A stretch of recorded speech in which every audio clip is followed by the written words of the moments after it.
It is really a pleasure and a privilege to open this 9th conference on health and humanitarian logistics. Yes, this is number 9. It's a very unique and special conference. It started at Georgia Tech. I think in 2009, Georgia Tech ladies will kill me if I'm wrong about this, but anyways. So they took the initiative to do the conference in Atlanta, but then it very quickly went global. By the way, that's me, and I work at INSEAD. It went global very quickly, and it goes to a different continent now every year. So you can see the previous conferences that we did. And that's fairly unique in a way. It's also unique because the conference, and you see here the co-chairs of the conference for this year, it's organized in a collaboration between 4 universities. That doesn't seem to impress you, but you know how difficult it is to work together between humanitarian organizations or governments, try universities. Right. So the people who have been involved in organizing this conference over the years are Pinar Keskinojak. Pinar, would you stand up, please, so people can see you? Julie Swan, where are you, Julie? She's standing up in the back there. Hi, Julie. Both from Georgia Tech. Jared Gunsel from MIT. Jared, where are you hiding? Over there. Right. Özlem Ergen, I haven't seen Özlem yet. Tomorrow, okay. Eva. So it's special this year also because for the first time in the history we're actually doing this together with UN agency. I think about 4 universities, UN agency, to organize the conference. That's interesting. And thank you, Eva, for UNICEF helping us out, and also UN City for hosting us, obviously. So that's, again, this is a sort of unique conference because it's very diverse, right? So you have keynote speakers, you have panels, you have interactive workshops, you got, presentations. Most of these presentations are collaborations between humanitarian organization and academic institute, for instance, because these collaborations are important if we want to move forward. I mean, innovation comes from diversity, right? We have poster sessions, and I would invite you to, proactively go to those poster sessions. There's quite a lot of them on interesting projects. We have visits. We're visiting the UNICEF supply warehouse, and also the Ebola Community Care Center. And of course, you have to register for these things, as you have probably seen in the program. So there are many opportunities to exchange. And that's the whole idea. This is a platform for exchanging, for networking, for having ideas, for innovation. And so use all of the activities and the diversity of this conference to do that, please. Now, these are the objectives of the conference. We want to strengthen supply chains and related activities to better meet human needs. I guess we're all concerned about that. And facilitate dialogue across organizations. And that's important because that's another thing about this conference. It's pretty high-level dialogue, and it is unique in the way that there's a lot of humanitarian organizations present here, but there are also people from foundations, there are people from government, there's a lot of people from business world, and there's people from the academic world. So they're all together, which is quite nice for you to talk about your ideas and share your experiences. And this is, of course, the challenge to you. Through all of this, that networking, what can I really take away to make sure, if you're an academic, that your work is more relevant, has more impact, makes sense for the humanitarian. For the humanitarians to understand that some academics really want to help you and are serious about bringing their expertise to some of the issues that you're dealing with, and so on. So hopefully this will lead to some new projects, some new collaborations, and some actions when you go back. So I want to thank a few people, quite a lot of people actually, that were involved in organizing this conference. I won't mention all the names on here, and I hope certainly that nobody got forgotten, but there's a lot of people involved in this, and thank you very much. Special thanks to all the people in the background. I mean, organizing a conference like this does have a number of logistics challenges. And so I want to thank all of those people, and especially Megan. Megan, are you around? Megan, where are you hiding? She's probably doing some logistic stuff somewhere. Oh, she's there. Megan and Kathy, thank you. And all the other people that, yes. Yes, she was sending emails to me at 4 o'clock at night the last couple of days, so you can imagine. Now, this conference is also special because there's no participation fee. So we need our sponsors. Otherwise, you would have no lunch, right? And no reception, and no coffee breaks. So thank you to our sponsors. And, you know, they're on this slide. There's, of course, UPS. There is Imperial, William Davidson Institute, the Partnership for Supply Chain Management, Johnson & Johnson, and, of course, UNICEF, definitely. Thank you to all of those sponsors for making this possible, because otherwise we would have a big hole in our finances, and my dean would not have appreciated that, I can tell you. I want to thank especially the UPS Foundation, because they have been very, very good partners ever since the beginning of this conference every year. And so they deserve to be specially mentioned. All right, I am for now done, and I would like to hand it over virtually to Chanel Hall, who's Deputy Executive Director of UNICEF, and she will officially welcome you. Hi, good morning. While fixing a little bit of the technology, I think maybe I would like to say a few words of welcoming all of you here. I'm Metleva Kadili. Good morning. I'm acting Director of Supply Division here in Copenhagen. We wanted very much, and Chanel actually that is going to talk shortly, wanted to be here in person and welcome everyone here for this large special conference. Unfortunately, she was not able to do, and she sends her deep regrets. However, she has been kind enough to send us this video of welcoming all of you here. It is very special, actually, for us to have organizing this together with universities, as Luke said. And it's a special opportunity of this collaboration between humanitarian and universities. And it's not the first time, probably the first conference we do together, but in terms of collaboration, we work a lot with academia, especially with regards to innovation. And that's where we find the knowledge, that's where we find actually the interaction. And we look forward actually to expand that further. I just wanted to actually welcome all of you. I know many of you have traveled many hours to be here, and we have here representatives from the sister agencies, so thank you for being here. We have representatives from NGOs, civil society, from private sector, students, academia. And so we are very delighted to have you here, but we also have representatives from government. So thank you for all of you who have actually traveled hours to be here with us for this large and major conference on health, humanitarian, logistics. This actually location where we are in how we call it, a UN City, UN House, UN City Campus 1, otherwise known as Campus 1. It is being actually provided by the government, Danish government, to the UN in 2013, and it is hosting 11 UN agencies. The Campus 1, before in this very place, we used to have the first supply logistic kit packing facility that UNICEF established in 1963 in this very place, which then was changed to what you see here, this fascinating building, and we are very thankful to the Danish government, but to the Danish people, of course. As I mentioned before, this is Campus 1. We have another campus which is called UN City Campus 2 and is across the waters. And you will be visiting, I mean, Luke mentioned a little bit earlier about the warehouse. That's where the main actually facility of UNICEF is situated.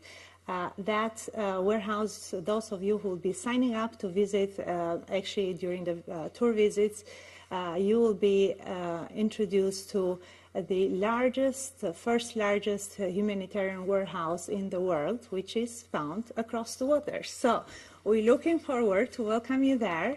It is really a state of art, and we are very thankful to the people of Denmark for the contribution that they have done to UNICEF for increasing our efficiency and the effectiveness in response to emergencies that we are, and to the program implementation that we are doing every day. So we really looking forward to welcome you also to the campus too, if you sign up for those tours, but also to other types of sessions. And Luke actually earlier mentioned about the posters, the workshops, and so on. We have the community care centers, Ebola, that we have actually established just here to share knowledge with you and practice, and then hear your feedback as well. There is going to be a lot of interaction into groups, discussions, and so on, taking back from experience, but also would like to hear your reflection, how those resonate to you, what are some of the lessons learned, how we can work together to make it actually better. So I think it's a great opportunity. There is so much knowledge and so much expertise in this room, so we really look forward on the next 3 days together to exchange this knowledge and expertise and move forward. And we also are so excited to have students with us, because that's the next generation who is going to take forward actually this support and take it to another level. And we are very excited to have you interacting with us and give your ideas and feedback on how we want to approach differently actually our responses to humanitarian. So I think this is a great opportunity for all of us to maximize as much as possible being here, the opportunity of all of us being here, and learn from each other. So on that note, I would like to put the welcome from Chanel, but I just wanted to say welcome to everyone and big thanks to all the participants, to all of you who have traveled all the way, to the keynote speakers, to the panelists that we're going to see during the day, to those that are facilitators, and to the organizers, of course, of the conference that Luke just mentioned earlier. I hope that this is going to be a successful conference, and I do trust it's going to be one because of you. Thank you.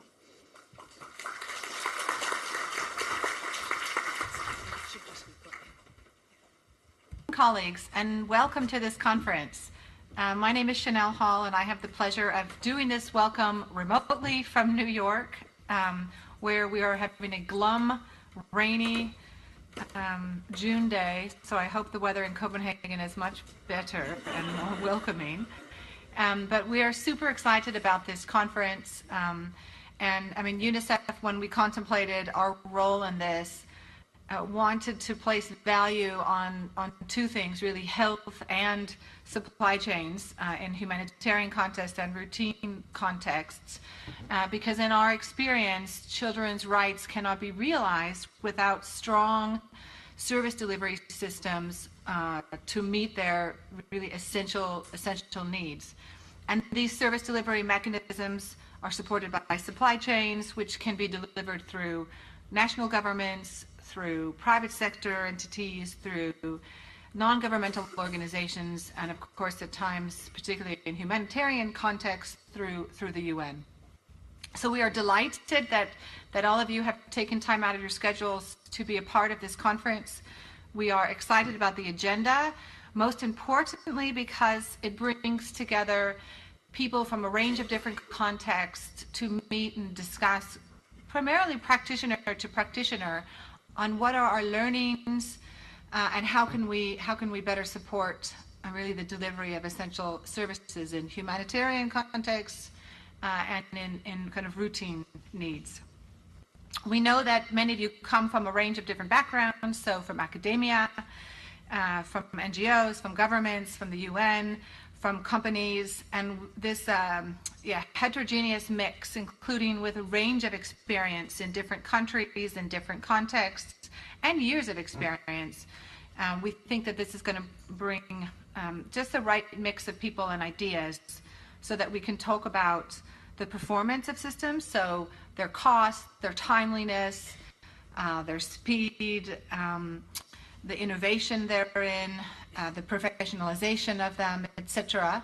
And we hope that the agenda really is inspiring, and that you engage and get the most out of it. And if you don't find the agenda inspiring, that you engage all the more to make sure the issues that are on your mind and are in your heart are brought to the discussions.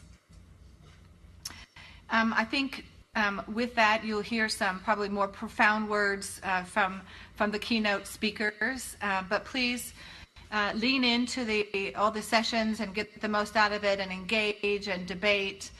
And on the other side of this, I hope that we have a greater understanding of each other, and also really at the personal level, inspiration to do our work in a different way, an improved way, and in a way that we will take back to each of our organizations to talk within there about how to improve supply chains for health in humanitarian context and routine context. So huge thanks, enjoy, and I look forward to hearing how it goes. Thank you.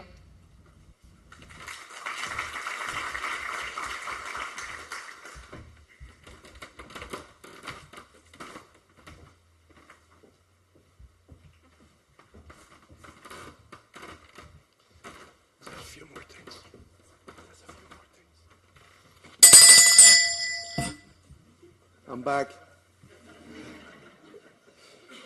I just wanted to tell you that this is going to ring every time 5 minutes before the session starts. If somebody will run around, that's the signal, okay? When we were looking for a spot to do this conference this year, I called Eva and said, would it be an idea to do this at UNICEF? And she said, yeah. So it was as simple as that.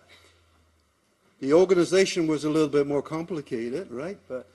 And that's where I want to get at. And my point is, we are in a UN, compound, organization, so we have to respect security.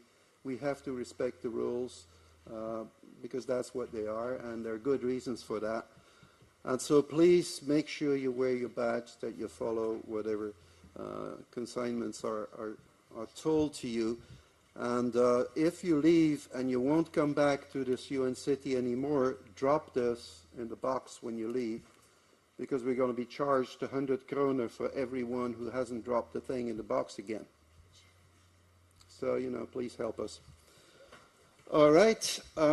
So this is the rest of the menu for this first session. So Richard will be introduced by Pinar in a second. I just wanted to add a few more things for today. So here you see the menu.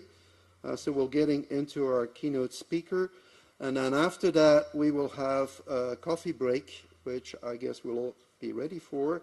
And please, at that point in time, do take a good look at the posters. You'll have other opportunities for doing that during the conference, of course.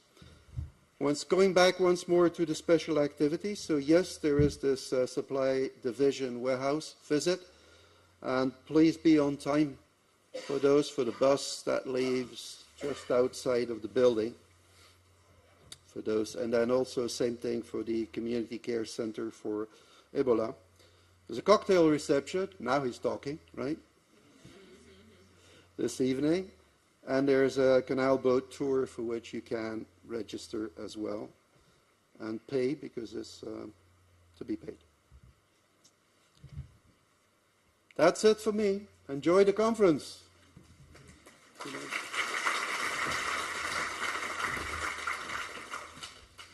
Thank you, Luke. Good morning, everyone.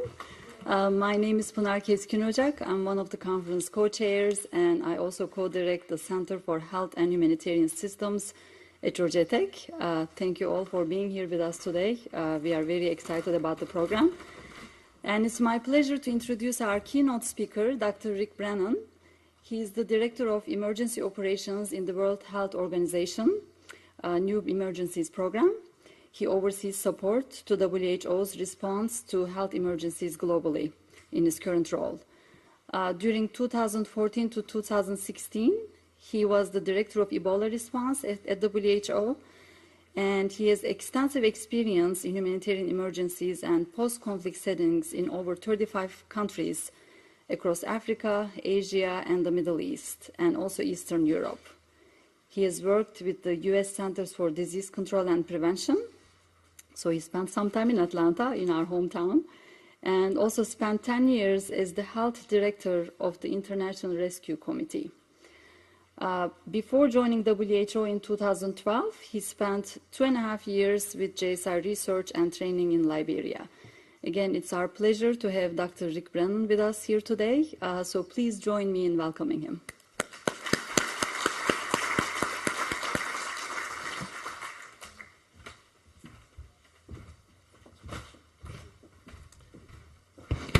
Thanks very much, Pina.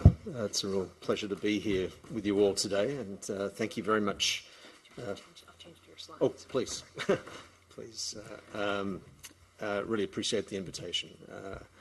But let me start by extending my condolences to colleagues from UNFPA. I had the honor of sitting on a panel with Dr. Babatunde a couple of months ago in Oslo, and what a gracious and warm person he was. So I understand what a huge loss to the organisation his passing is.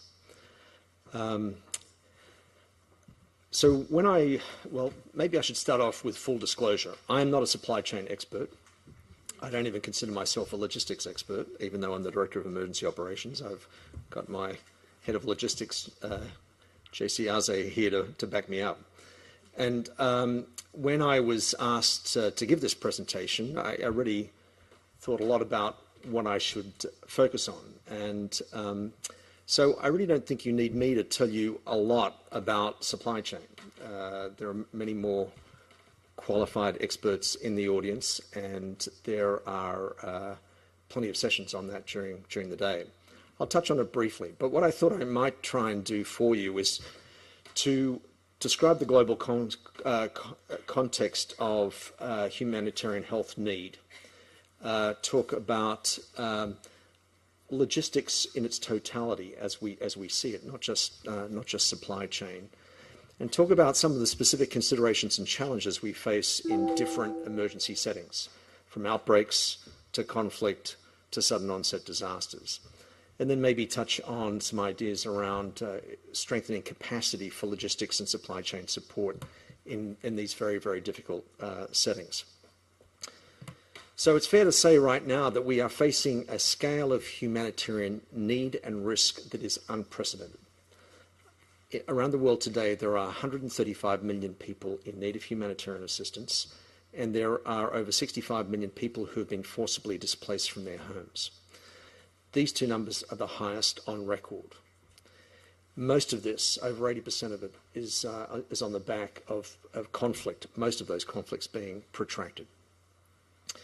In addition, we have over 200 epidemics documented each year. I mean, the high-profile ones in recent years: SARS, H1N1, MERS in the Middle East, Ebola, Zika. But there are many other very, very challenging outbreaks going on even right now as we speak. You may know that there's been another Ebola outbreak in the northern part of Democratic Republic of Congo. Very, very, very difficult part of the country to access. Enormous logistics challenges. That particular outbreak is occurring about 300 kilometres north of the capital city of Kinshasa. There's only about 50 kilometres of paved road between Kinshasa and the centre of the outbreak, and so the only way to get there is either through motorcycles or helicopter. So it gives you a sense of some of the logistics challenges in these settings. In addition, just right now, we're dealing with an explosive cholera outbreak in Yemen. Over 86,000 cases in recent weeks in a war zone where we are limited because of security concerns. We are limited in the number of international staff we can actually put on the ground. Again, huge logistics considerations in trying to control an outbreak that covers most of the country. In addition to the conflict and the outbreaks, of course, we face natural disasters. Each year, there's about 200 million people globally affected by natural disasters and technological disasters with huge economic costs. And this gives you a sense of how things have worsened in recent years. What what the blue bar represents is the number of new grade 3 emergencies, and the red bar reflects the number of ongoing grade 3 emergencies. A grade 3 emergency, or a level 3 emergency in the national system, is an emergency that the scale, complexity, urgency of which requires an all-hands-on-deck response. Each of the major humanitarian agencies have their own classification for grades, but collectively within what we call the Interagency Standing Committee, we have what's called the Level 3 emergency grading. And these represent crises where you have to mobilize as much of the resources from your organisation as possible, really all hands on deck. When the concept of the level 3 or the grade 3 emergency evolved about 10 years ago, the thought was there'd probably be, based on historical perspectives, probably one of these every 2 or 3 years. And if we look back historically, back in the last 12 years or so, we were only getting 1 or 2 every few years. But earlier part of this decade, we really saw an escalation in these very, very, very large-scale crises with conflicts such as Syria, Iraq, Yemen, South Sudan, the Ebola outbreak in West Africa, and then major natural disasters such as the Nepal earthquake, the cyclone in the Philippines. As of today, what this slide represents is the number of grade 3 emergencies that my organisation is referring to. Again, not every organisation is grading these emergencies the same way. But currently, in the last few months, we have new grade 3 emergencies in Ethiopia and Somalia, both of those in the back of famine or pre-famine, together with major outbreaks, and in the case of Somalia, conflict. So very complex operational environment. The other 5 grade 3 emergencies that we have ongoing right now have been ongoing for up to between 12 months and 5 years, but they again include Syria, Iraq, Yemen, South Sudan, and northern Nigeria. Again, very complex environments where you have conflict, displacement, outbreaks, and in some settings, major food insecurity. And in the settings of Somalia and South Sudan, you have climate shock as well with major drought. So trying to organise your logistic support in that setting poses a few challenges, as you might imagine. This represents the number of outbreaks that we've been able to document over the last 5 years. Cholera, very, very large. Again, we have, of those big emergencies that I mentioned, we have ongoing cholera outbreaks as well in Yemen, Somalia, Ethiopia, and South Sudan. We've just responded to a major meningitis outbreak in northern Nigeria, and of course the Zika outbreak posed plenty of challenges for us last year in particular.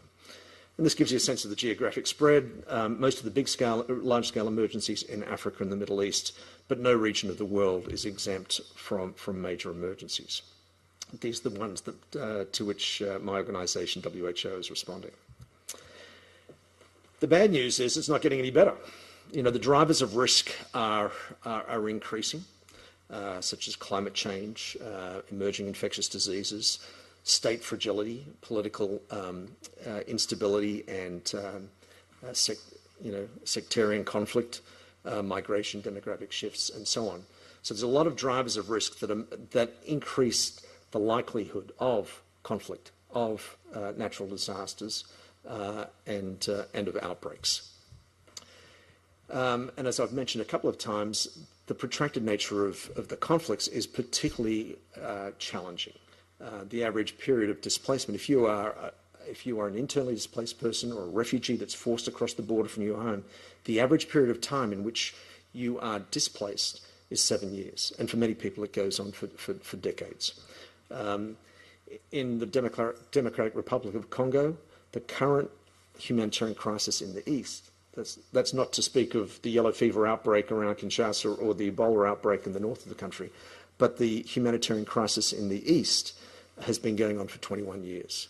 In fact, what many of you may not be aware of is that Congo Congo was the site of more displacement last year, over the last 12 months, than any other country on the planet. But you'll never hear that on the news, because these kind of conflicts and humanitarian crises just don't get the attention that they should warrant, that they do warrant. Somalia, again, the crisis going on there for 26 years. So none of these emergencies are going away anytime soon. I think that what has been of particular interest and concern in recent times is the convergence of the health security agenda and the humanitarian agenda. With health security, we're particularly concerned about outbreaks and the global spread of disease.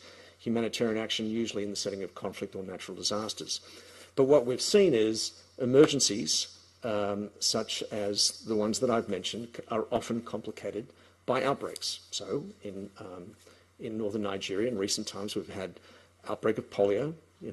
Polio getting back into Africa for the first time in a number of years. We've had outbreaks of measles, Lassa fever, and we're about to enter the malaria season. In South Sudan, we have not only had the big outbreak of cholera that I referred to, but major outbreak of measles recently, and it's the same in Somalia. With our experience of Ebola, we have a situation where you have a major outbreak that's become a humanitarian emergency. And so it wasn't just a disease control effort in West Africa, it was a full-on humanitarian effort as well. People requiring food aid and protection and other elements of humanitarian assistance. But we've also seen this with the cholera outbreak in Zimbabwe several years ago, cholera outbreak in Sierra Leone, where an outbreak has much broader humanitarian dimensions to it. And the thing is that these emergencies, they pose major threats to development, to us achieving the Sustainable Development Goals. Of the 8 countries in the world with the highest under 5 or child mortality, 10 of them have an ongoing emergency. Of the 9 countries in the world that have the highest rate of maternal mortality, there's an ongoing, of the 10 countries with the highest maternal mortality, 9 of them have an ongoing emergency. So I hope that gives you a sense of some of the broader context of humanitarian need and risk globally. And for us to come together collectively with our partners, with the local communities and our local partners to respond effectively, we can't do this without good supply chain, without good logistics and operational support. So we can say that, quite clearly that, strong logistics, strong supply chain is a critical function in all phases of humanitarian action, from the prevention and mitigation to the preparedness, to the response, to the recovery. You need good supplies of essential equipment, medicines, and so on, right from the beginning. And we can quite honestly say that effective supply chain and logistics is a critical determinant of public health outcomes. People are going to die if you don't get the vaccine to them in a timely manner. People are going to die from cholera if we don't get the oral rehydration salts and the IV fluids to them in a timely manner. Huge issue right now in Yemen, for example. We can also say that the logistics requirements will vary by the operational context. The supplies you need, how you might get them there, who the end users might be, who your partners might be. And we'll try and touch on a little bit of that in the discussion. So these are humanitarian settings can be very complex. There are often very hard to grasp political, social, and economic dynamics. There's a broad range of health needs in many of these settings, not only outbreaks of infectious diseases, but there are reproductive health needs. Trauma is often a major issue. Chronic diseases, mental health. So as we think about our supply chain and our logistics requirements, we've got to take into consideration what the public health needs and risks are, and they may vary according to the operational context, or they will vary. So it goes without saying that a well-functioning supply chain and logistics support platform is absolutely vital to any effective humanitarian action, as are other services such as information technology, comms, and so on. So what should be the principles that guide us as we are establishing our logistics platform, our supply chain? Well, as far as possible, we want to build on local capacities. I think that we've learned a lot about humanitarian action in recent years. You may be familiar with the World Humanitarian Summit that the Secretary General hosted last year. And one of the big themes there is as local as possible, as international as necessary. And that goes across the board. We want to get away from replacement models in emergency action, in humanitarian action. As far as possible, we want to build on what exists. Sadly, in a lot of the context that I've described, there isn't a lot of functional logistics platforms or supply chains. Partnership is key. I mean, each partner coming together to play to their comparative advantage. WHO, we work very frequently with UNICEF on a range of issues, including vaccinations. We work together on the International Coordination Group for key vaccines. We had a very successful joint operation with the World Food Programme during the Ebola response. During the Ebola outbreak in 2014 to 2016, we had 70 field sites across 3 countries, often in very remote locations. Our organisation just does not have the logistics capacity to set up the accommodation, the office space, the fleet management, the supply chain in all those settings. So we had to leverage our partnerships with WFP and UNICEF in particular, so our teams could actually be operational in those remote sites. We also need an evidence and knowledge base to guide our actions. So we want to adhere to technical standards. We want to monitor the effectiveness of what we do. I would have to say that this is an area where there's a lot of room for improvement in the way that we manage our logistics platforms and our supply chains. But as far as possible, we try to track key performance indicators and linking our logistics management information to our health management information systems. It's interesting, the Global Health Cluster has just issued a few months ago public health information standards to guide humanitarian organisations in how they monitor, assess and monitor and evaluate the effectiveness of their humanitarian health action. I reviewed the standards recently, and there's nothing there on logistics. Something that I think warrants further consideration. So, I've said before that for us, a strong logistics platform goes beyond supply chain, but supply chain is vital to this. Everything from your risk assessment to your selection of the supplies and equipment you may need, to your forecasting, to the procurement and so on, all the steps of the supply chain. But there are other, as WHO, as we conceptualize our approach to the logistics platform that we require, not only do we have the supply chain, but there are some real specificities around health logistics, from cold chain to infrastructure that may be required in health facilities, to specific medical equipment and supplies that may be necessary in different contexts, for example, for the delivery of trauma care and so on. And then all the operation support. How do you look after your guys who are out there in the deep field? How do you make sure that they do have the right accommodation, that's safe, that they have the medical evacuation if necessary, that they have a fleet of vehicles that works, and that they have the right IT and comms equipment? All these are necessary for your teams in the field to be operating effectively and addressing the public health needs and risks that they've identified. So maybe a few words about outbreaks in particular. I mean, the goal here is always, when a disease outbreak is detected, the idea is always to detect outbreaks as early as possible, what we call a public health event. Sometimes we'll get a signal or a communication around a cluster of diseases that require investigation. And it may be self-evident what that disease is from the outset, but very, very often it's not. And so we need to do a rapid investigation following that detection, verify it, and if confirmed as a disease outbreak, take action as quickly as possible so that that outbreak doesn't amplify into what we're seeing right now in Yemen or what we saw in West Africa with the Ebola outbreak. So early detection, early response is absolutely vital. So when we send a team out to investigate or respond early, logistics is always central to that. Even when we don't know what the diagnosis is, we will send a logistics expert or a small logistics team as part of that initial investigation.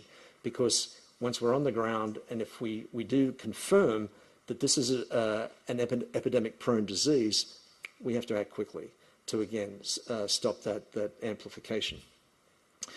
So we've touched on this before, the centrality of supply chain to emergency response, even in the early stages of an outbreak, and I won't go through this in any detail. But what I did want to share with you is some of the other functions that we expect from our logistics platform in outbreak response. Firstly, surveillance. Again, tracking the numbers, the incidence and spread of disease, including sample transport. Taking the samples from, again, oftentimes remote and difficult to access areas to make sure that we can confirm the diagnosis. Sometimes this requires us to deploy mobile laboratories. During the Ebola outbreak, over 40 mobile laboratories were deployed. Again, an important, it's vital to have a good logistics platform and information management system to coordinate the deployment of those types of capacities. If we need to do contact tracing, if we need to identify people who may have been exposed to the disease, we need contact tracers out on the ground. And again, this is something we've just done recently in northern Congo with the Ebola outbreak there. Many teams going out into villages and again to try and identify contacts, people who may have been exposed to the disease, who could come down to the disease and spread it further. So they need a strong logistics platform, they need transportation, they need staff health and welfare support as well. And this is all vital in an operation such as we're seeing right now in Congo. Our logistics teams often also have to provide infrastructure support to health facilities. If I showed you photos of the local hospital near the outbreak of Congo right now, you would have seen an empty shell with one rusty bed in it. That's all. So we often have to bring in infrastructure support, do some basic repairs, bring in some equipment, sometimes very basic things like beds, mattresses, and make sure that water supply, waste management is all in place. And in the instance of communicable diseases, sometimes it'll require us to establish an isolation ward. Right now in Yemen, we are aiming to establish over 400 cholera treatment centres throughout the country. You can imagine in quick time, can you imagine the detail and the logistic effort that entails, as well as over 3,000 oral rehydration posts, small areas outside a health facility where mothers and fathers can bring their kids for basic oral rehydration. Again, all the logistics platform that is required to support that type of operation is very, very detailed. During outbreaks, we'll need attention to infection prevention and control, good hand washing setups, as well as timely access to affordable vaccines.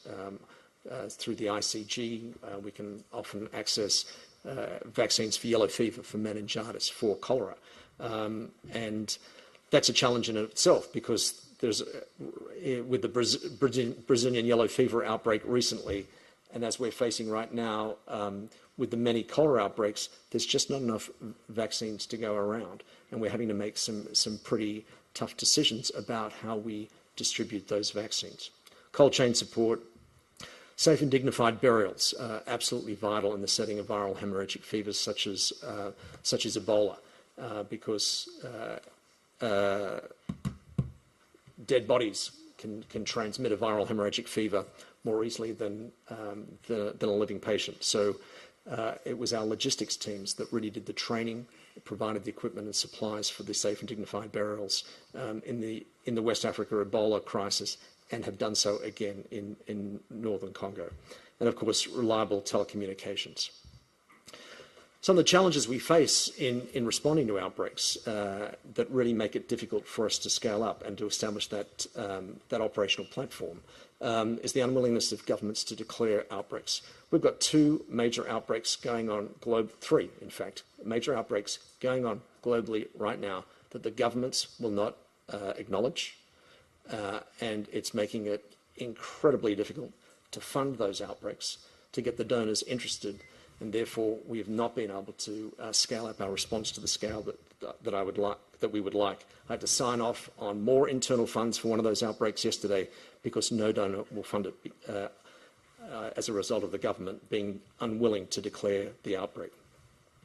You all know this, a lot of the contexts in which we work, there are weak health systems that are unable to detect or respond to emergencies when they occur. And because there are so few resources within many of the health systems, there's a lack of preparedness capacity. Transport of patients and specimens can be difficult, particularly if there is the risk of human-to-human spread. A lot of transportation companies will be very, very reluctant to transport patients in the setting of certain outbreaks. And medical evacuation of staff is always a big issue, particularly around outbreaks such as Ebola. It was an enormous consideration in the West Africa outbreak and has come up again in northern Congo. We haven't been able to consistently find transportation companies or aeromedical capacities that will reliably provide that medical evacuation, which is very challenging when you have healthcare providers who are willing to put their lives on the line literally by going and responding, and then you haven't got a guaranteed system to evacuate them in the event that they contract the disease. Now, we got on top of it in West Africa. We're still working on that system right now for Congo. Luckily, we're at the end of that outbreak. Well, we think we're at the end of the outbreak. But this is something that we are still negotiating on with various countries, because not only do you have to have the aeromedical capacity, you have the aircraft with the bubble to transport the patient, but then you've got to have a health facility that's willing to receive that patient as well. And for international evacuations, that's proven a problem in the past. I think that there's been a lot of interest in outbreaks that are contained in one region or one country is one thing, but certain outbreaks have the risk of international spread, particularly influenza, coronaviruses, and so on. And no single agency has all the capacities to be able to respond effectively. So again, the absolute essential principle of partnership in this, and we might come back a little bit later to some of the steps that are being taken to try and build some global capacity that we can come together collectively to either prevent or respond to outbreaks and other emergencies. Coordination is another important consideration. I keep coming back to the example of Ebola in West Africa, but it's a very pertinent example because it gives us plenty of lessons that we need to learn for the next time that there is a major multi-country or multi-regional or global outbreak or a pandemic. And one of the big challenges that we had with Ebola was the coordination mechanism.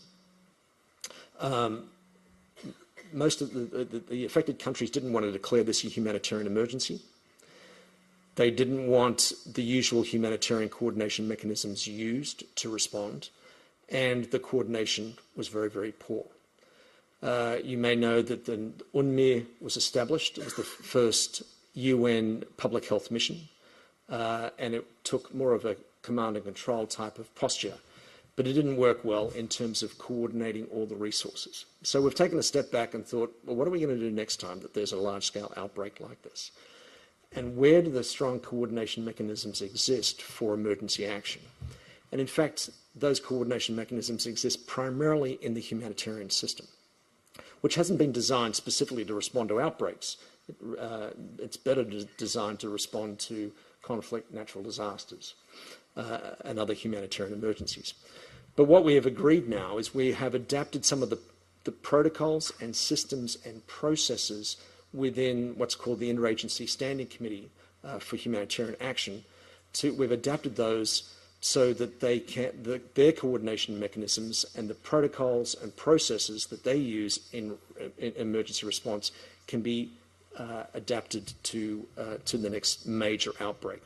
So we've developed, what we call the ISC Level 3 activation procedures for infectious disease events. And those new procedures allow us for expansion in the number of participants in the Interagency Standing Committee.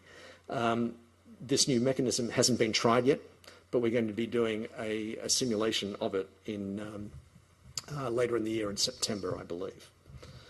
But that's an important step forward to make sure we've got better coordination mechanism. And again, logistics is absolutely vital in this.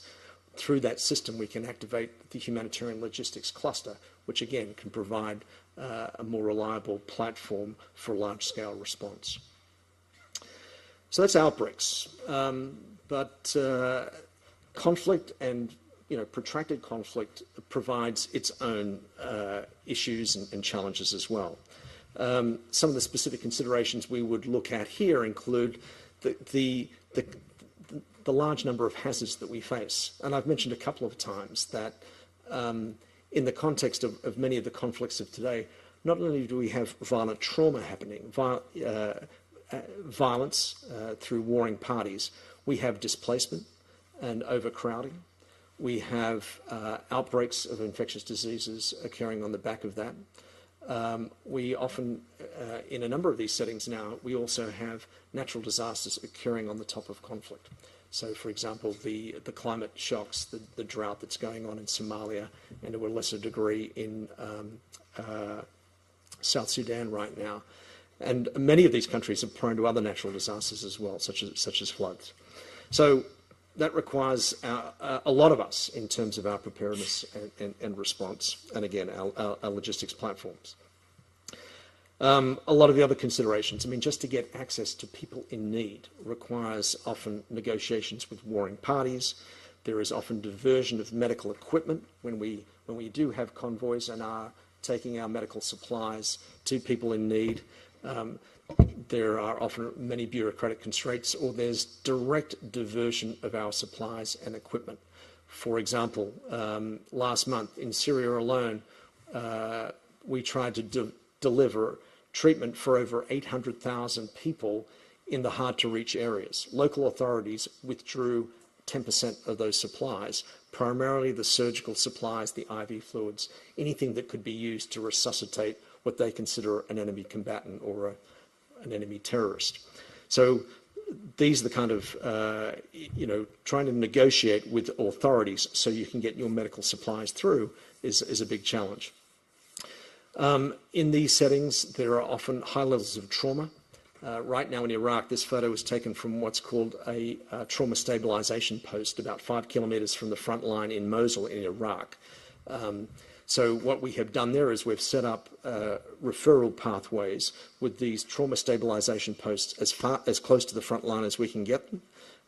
And people are brought there for 15 minutes for stabilization. Again, making sure that the medical teams there have the right equipment and supplies and that they are regularly supplied is absolutely critical. From there, the patient gets stabilized. We then have an ambulance system that takes them to a field hospital. We've established 3 or 4 field hospitals, again, within about 20 or 30 kilometers of Mosul. Very, very logistics-heavy operation, but a very, very, very effective one. I was just out there with the head of humanitarian assistance from ECHO. He said that one of the most effective humanitarian operations ever seen. But again, incredibly heavy in terms of the logistics, supplies, equipment, transportation, communications, and so on. But in these protracted environments, we also have a lot of other medical needs, as I mentioned before. And in settings such as Syria and Iraq, what we are often concerned with is non-communicable diseases, kidney failure, high blood pressure, heart disease, and so on. Diseases, diabetes, diseases for which a quick withdrawal of treatment may result in deterioration of the medical condition and even death. So to maintain supplies for dialysis, for renal dialysis in besieged areas of Syria, for example, is an incredibly challenging undertaking. And making sure that we have so you're probably aware that many of the supplies that we provide in humanitarian settings, in emergency settings, come in kit form. But a lot of the equipment and supplies that are required for non-communicable diseases are not in kit form. That requires a different type of procurement and supply process. I've mentioned this before, some of the specific challenges that we face, poor access and what we call limited humanitarian space. There are large areas right now of Yemen to which we cannot get access. We've got a very big project that we're working on with UNICEF there, funded by the World Bank, over $200 million to try and maintain some sense of delivery of primary health care as well as secondary health services, supporting 30 hospitals and multiple primary health care units. But again, because of access constraints, mainly on the basis of violence and insecurity, it's very, very difficult to get to all those facilities. And this is a progressive expansion of services that we are aiming at. Disrupted in the setting of conflict, of course, health systems begin to fall apart. It's estimated that over 60% of healthcare providers have left Syria, and probably a large proportion in Yemen. So not only do you lose healthcare workers, but all the systems that support health services, such as vaccination campaigns, supply chains, and so on, health information systems, they're disrupted. So to come in and try and set up systems that can maintain the delivery of health services is very, very challenging in these resource-poor environments. And along with that, the lack of local capacity, the bureaucratic constraints that I mentioned, and so on. One issue that we have, which has been very, very, very difficult for us in the health sector, is the deliberate targeting of health facilities in a number of the settings where we work today. So last year, globally, there were over 300 attacks on healthcare facilities globally that we were able to document. 2/3 of those, in fact, just over 2/3 were in Syria. Specific bombing and gassing of health facilities, making it, again, the resupply and the rehabilitation of those health facilities as an ongoing process, and we work with partners who do exactly that. In sudden onset disasters, such as earthquakes or hurricanes, many countries that are at risk of these types of events have really made a lot of progress in their own national capacities. And when they look for international assistance, they're looking for two or three things. They're looking for the speed of the response, they're looking for the scale of the response, and they're looking for the effectiveness of the response. They don't want just fly-by-nighters coming in thinking that they can help. There's been a lot of professionalization in countries and within specific regions of the world of putting together much stronger response capacities. So what we saw in the Haiti earthquake in 2010, with many poorly equipped teams, poorly trained teams coming in from the region to provide assistance and providing inappropriate medical care, we hope that doesn't happen again. And to that end, exactly like the urban search and rescue guys did 20, 25 years ago, in healthcare, what we have done is we've established this concept of emergency medical teams. And these are verified medical teams that adhere to specified technical and core standards, that are self-sufficient, and that are on a register that governments can then review and determine whether they want that team coming into their country to provide support, oftentimes trauma support in the setting of a sudden onset disaster. So what you found in Nepal, right, following the earthquake in Nepal 3 or 4 years ago, was that this system is starting to operate. Governments were able to accept whether teams would come into the country. They would check whether they had the right capacities, whether they were adhering to the appropriate standards, and then if that was appropriate, then they could task them about where those teams should go. It's a long way forward from where we were even 6 or 7 years ago, when there weren't these types of standards. There wasn't an expectation of these medical teams being self-sufficient and so on. And these emergency medical teams have worked not only now in sudden onset disasters, but they played a vital role in providing clinical care during the West Africa Ebola crisis. And it's these teams that are running those trauma stabilization posts and the trauma hospitals on the front line in Iraq. So a great step forward, and the expectation is that they are self-sufficient, that they can care for their staff, they bring their own accommodation, they bring their own food supplies, fuel supplies, and so on, and they don't provide a burden to other humanitarian operators or to the government themselves. But of course, in sudden onset disasters, we face many of the challenges that we face in other settings: disruption of infrastructure, damage to health facilities, that coordination process of large number of responders, which we really are taking steps through the Emergency Medical Team Initiative and the Global Health Cluster to address. Inappropriate donations been a huge problem in the past. Those of you who've worked in humanitarian settings and seen absolute worthless supplies and equipment and expired drugs coming in from very well-meaning people, but results in a huge diversion of time and energy for people to sort through and dispose of. Years ago, WHO established guidelines for drug donations, and they work okay, but still, particularly in the setting of sudden onset disasters, we still see a lot of inappropriate donations. So I hope I've given you a sense of the scale and complexity of humanitarian need out there globally today, and some of the specific considerations and challenges we face. So how can we come together collectively to be more effective in the way that we prepare for and respond to these types of events? Well, the big focus really has to be on building those national capacities, and there are quite a few different initiatives around this. Many of you will be familiar with the international health regulations, an international agreement amongst many, many countries where they commit to improving their own capacities to prevent, detect and respond to outbreaks and other types of public health events.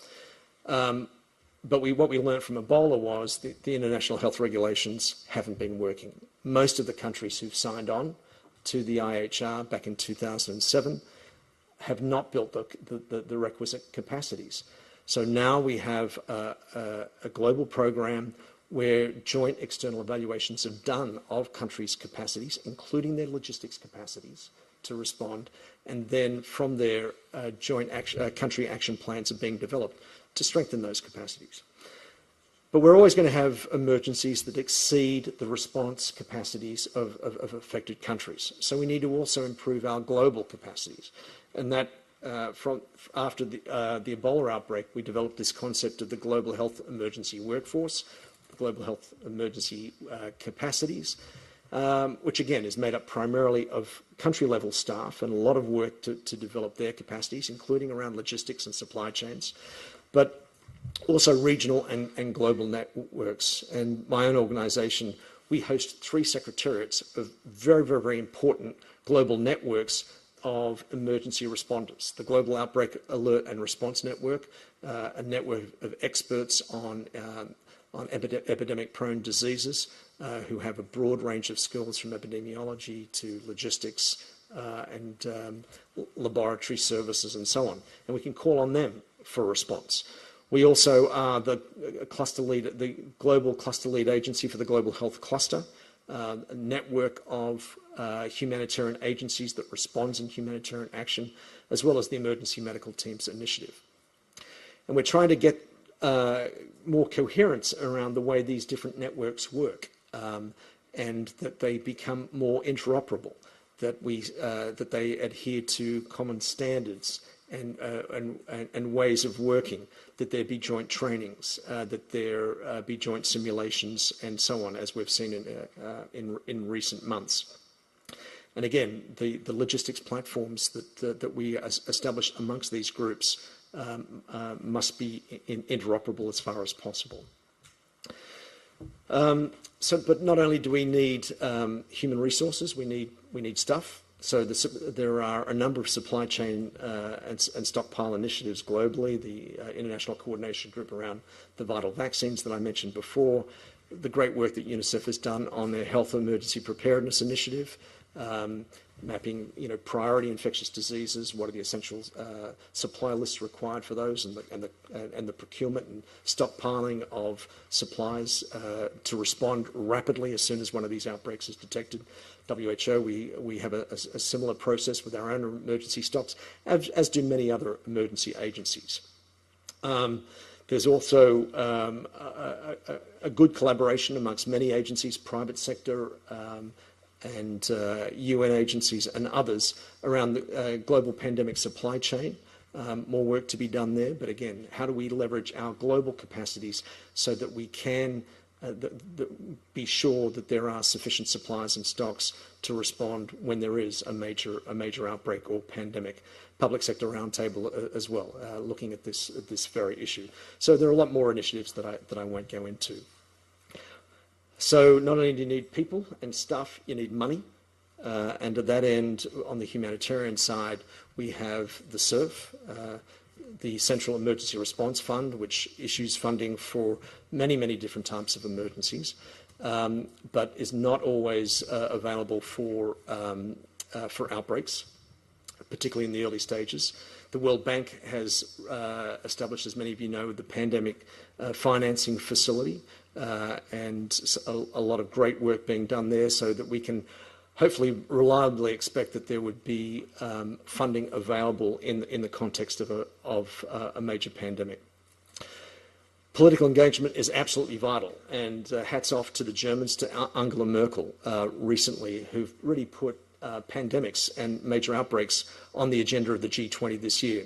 So at the G20 summit next month, there will be a 1.5-hour simulation with the presidents and prime ministers of those countries looking about how they would manage, how they would come together collectively to address a pandemic. Their ministers of health have already undertaken a 3.5-hour simulation on this very topic last month in Germany. And then promoting interoperability, as I mentioned before, and I've touched on earlier these ISC Level 3 protocols and how important they are. And again, we will be testing these protocols, again, looking at the logistics elements of that too later in the year. So just to conclude, it's a quick whip through a lot of very detailed issues, but I hope I've given you a sense of the complexities that are required for effective logistics and operational support in humanitarian emergencies, and how some of the operational requirements will vary depending on whether it's an outbreak, conflict, a sudden onset emergency. Of course, we need that comprehensive approach. We need to be thinking of our logistics platforms, our supply chains through each phase of the emergency management cycle: prevention, mitigation, preparedness, response, recovery. And again, our own organisation has conceptualised this in terms of supply chain, health logistics, and field support. I've highlighted the importance of partnership and coordination, and I think, again, we all have to come together collectively to be more coherent as we take steps to develop capacities, again, at country, regional, and global level. So thank you very much for your attention. Really, again, appreciate the opportunity to speak with you today. Thank you.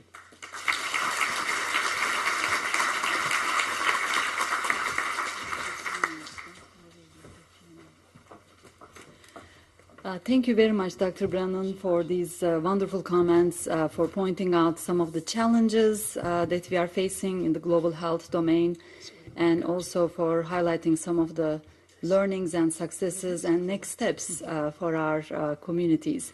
So we have some time for question and answer. We have some microphones, so I'm going to pass the microphones around, and if you have any questions, please raise your hand.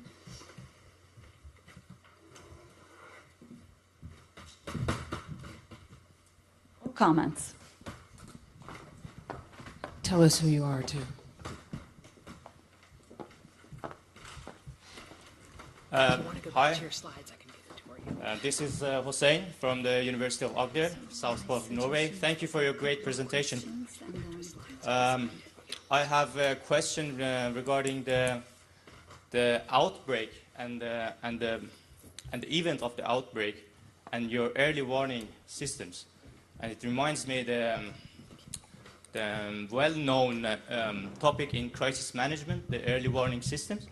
So I wanted to ask if you are focusing also on social networks and the role that social networks can play for early warning systems. So I wanted to ask if these kind of networks also work in the context of those countries that are experiencing epidemics and outbreaks. Thank you. Thank you very much. We are going to take 2 or 3 questions and then let Dr. Brennan answer them in any order, and there may be some overlaps in between the questions. So we have one question over there. Good morning. My name is Joanita. I'm working with Médecins Sans Frontières. I have questions regarding the response and we have been through several emergency coming on, and I guess the biggest one that we've been through is Ebola. And now we have recently the Ebola in Congo. I would like to know from WHO, because as you say, supply chain is the key importance points in the logistics humanitarian. But I don't see how actually WHO is conducting or performing your supply chain. You mentioned about KPI, but you're not mentioning on your presentation what is actually your achievement from the past emergency that you have been through.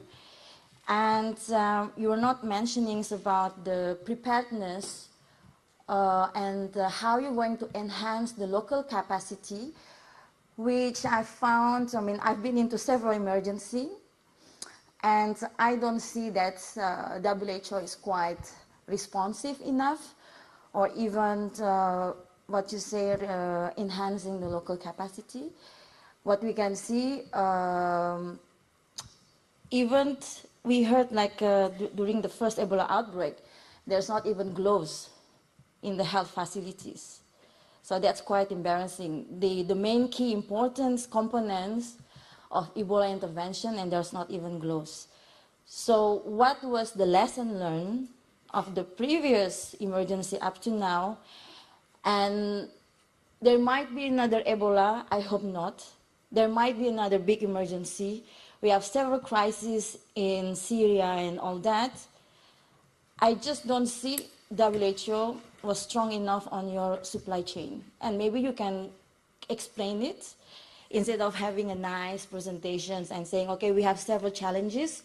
Those challenges that you mentioned here, if WHO having these challenges, what will happen with the other NGOs that has limitation in the access? Thank you. Thank you.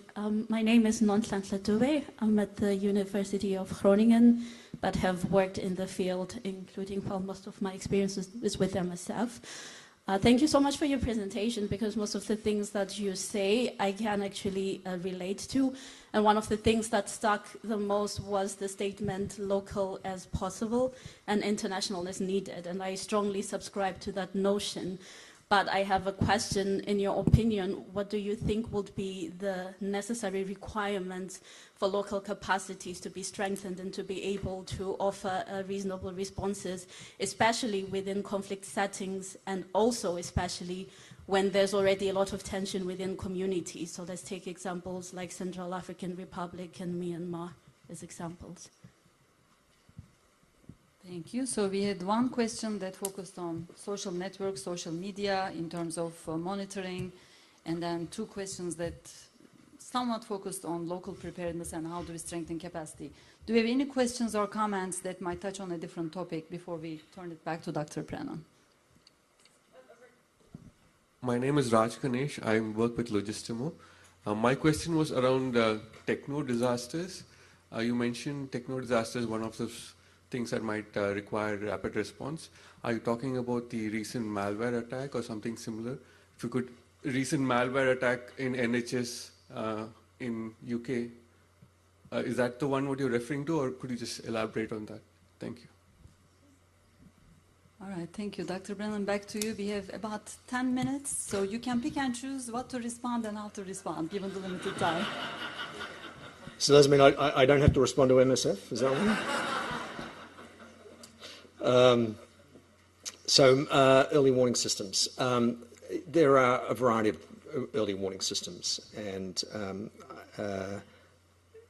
for example, for outbreaks specifically, a number of different agencies, our own included, US CDC, European CDC, we have processes called global event-based surveillance. So we track a lot of different sources of information, media feeds, regular communications with what we call IHR focal points in governments, our own field presence, our partner networks, particularly through Goran, who have field presence and have their own systems. I think social networks are becoming increasingly important in these types of systems. I can't say that they are formally integrated at this point, but a lot of the effectiveness of these early warning systems is that their informal nature. That someone out in a specific community identifies something, refers up earlier. But I think that there's a general acknowledgement that social networks not only can assist with that early warning, but also in conveying important information to communities about steps that they can take to prevent further spread, protect themselves, and so on. And again, we've seen that in a number of settings, I think most prominently in the Ebola outbreak. Of course, there are a lot of other early warning systems as well. There's the GDAX, which system that is set up by OCHA within the UN and European Commission for early detection and warning around cyclones and early reporting of earthquakes. Again, I think in a variety of these, there's through the IASC system, there is the early warning, early action report that's reported every 6 months, identifying countries that are at risk, evolving situations that may pose higher rates of humanitarian need. And again, while social networks may not be formally integrated into these processes yet, I think that they're going to play an important role. MSF, thank you for the question. My presentation wasn't about WHO. I'm more than happy to have a conversation about our own processes. You probably know that following the Ebola outbreak, there were a number of evaluations. Everyone acknowledges, WHO included, that our performance early in that outbreak fell well short of what was required. What steps have we taken since then to make sure that we are better resourced? Well, we've undergone a major reform of our emergency program, and I don't think the intention today is for me to go into full details on that. But to the specific issues that you raised, we've done a major restructuring of the organisation. We've brought in new leadership for our emergency program. We've brought in much more coherence in the way that we work on the outbreak side and the humanitarian side. We have put together much more consistent and predictable operational platforms. And a huge component of what we are trying to reform relates to our processes and systems. Now, WHO is a clunky organisation. I come from the NGO world, and I joined WHO 5.5 years ago, and it was kind of, wow. So, you know, I could speak for a long time about the processes that we're taking. On the issue of supply chain specifically, we've just done a major consultancy for 6 months looking at our supply chain processes, and you know, no secret of the fact that they need a lot of improvement. We will be presenting the findings and recommendations from that consultancy to our senior management in the coming weeks. So we've got a lot of work to do on exactly the types of systems and processes that you've touched on, not the least of which is supply chain. You know, you say that you haven't seen very good performance from the organisation in emergency operations. Okay, that's fine, and again, happy to chat offline. But we've just had, in addition, we have an independent oversight advisory committee that's just done evaluations in 3 of our emergencies and is about to go out to 3 others. And the good news is they're stressing the important improvements that have been made in our operational response, but have highlighted the importance of the biggest weaknesses, our systems, processes, not the least of which supply chain. So huge amount of effort going into that. Local capacities, building local capacities. Yeah, it's absolutely vital. And local capacities have to be built at various levels, communities themselves, civil society, government. Particularly difficult in countries where there's ongoing conflict or there's not a strong history, you know, a strong culture of civil society. But it's amazing to see how communities will come together themselves in a time of crisis. And I think Syria is a great example. I mean, Syria, prior to the conflict, did not have much of a history of NGOs or civil society organisations. It's amazing what's being delivered by those civil society organisations today. Heroic work. Similarly in Iraq, you know, as I mentioned, I was just there a couple of weeks ago. The local NGOs are doing better than a lot of the international NGOs in terms of the quality of services being provided. What can we do to build capacities? I mentioned before there are a lot of different efforts. I think that in the midst of an emergency and ongoing conflict, it's difficult to build capacities, and this is where, again, as part of the World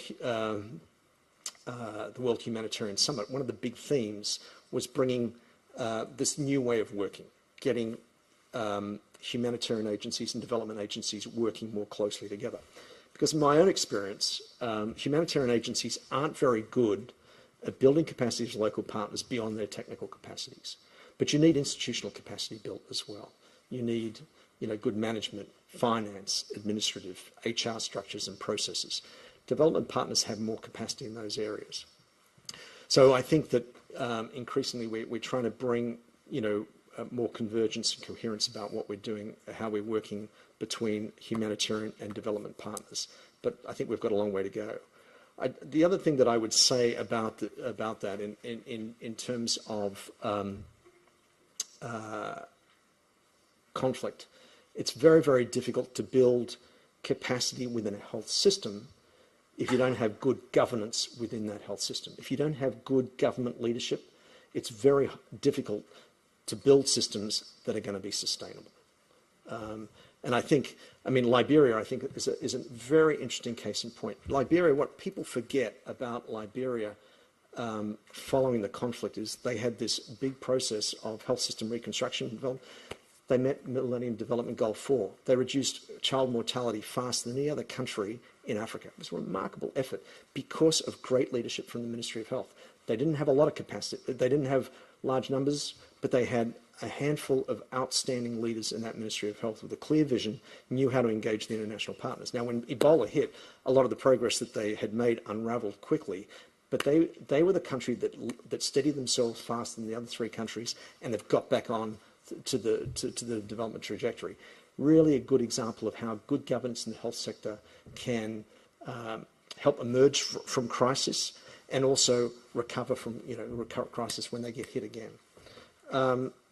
Technological disasters, I mean, there are a range of technological disasters. In the coming weeks, for example, there's going to be the International Atomic Energy Agency, for example, is hosting a large-scale exercise. So nuclear events, chemical events, not only industrial chemical events, but we would also throw into that use of chemical weapons, for example. And you may or may not know there's been a lot of use of chemical weapons in Syria and Iraq in recent times.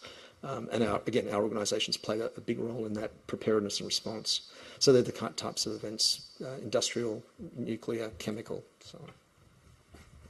Well, let's give another big thanks to Dr. Brennan for getting us off a great start.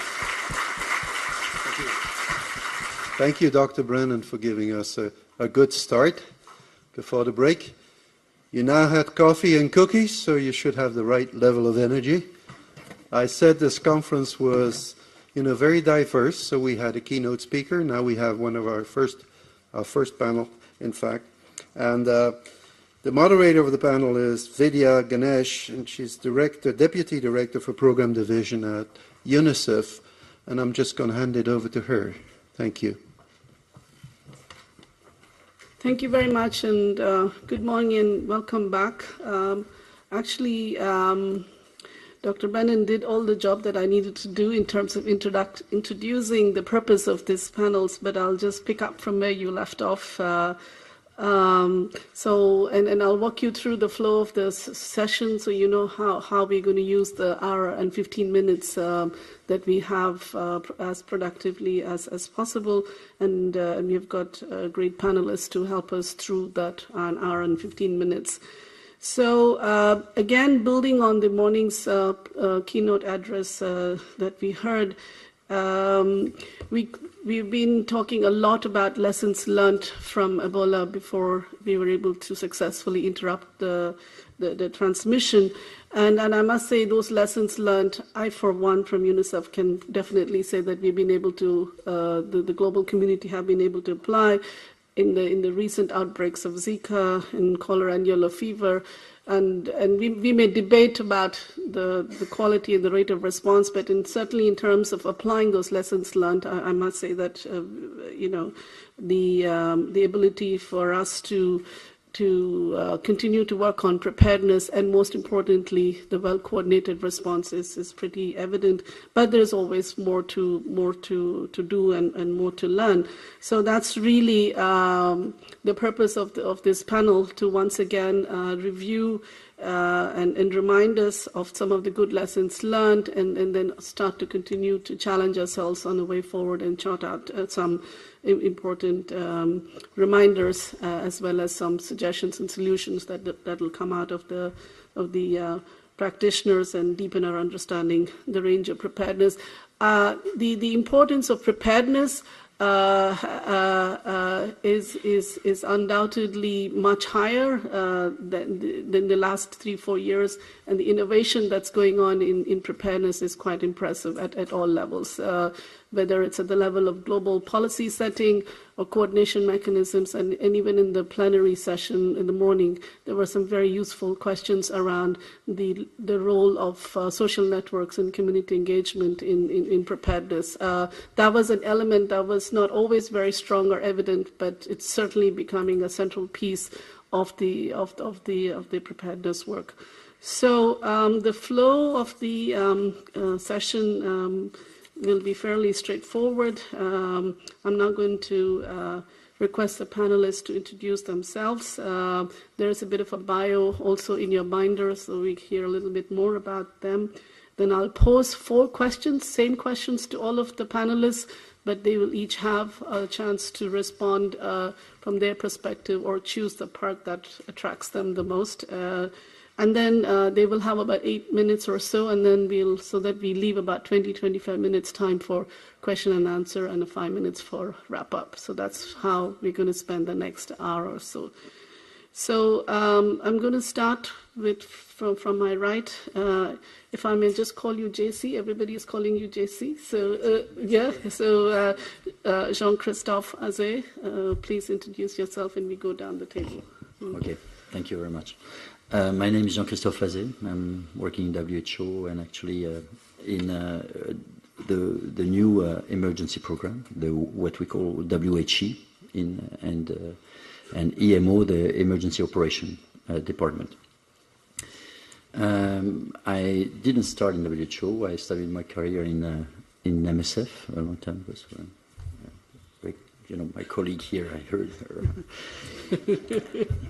And I started in 90 as field logistician. I became desk officer in HQ, the MSF. Then after, in 2005, I started with the tsunami. I took the opportunity to work with WHO until today. But essentially until the tsunami, I was working in the communicable disease department, which after the tsunami became a bigger and merged system in WHO to respond to all emergencies. So we are now, and I'm leading now the logistic unit in WHO to support the emergency responses.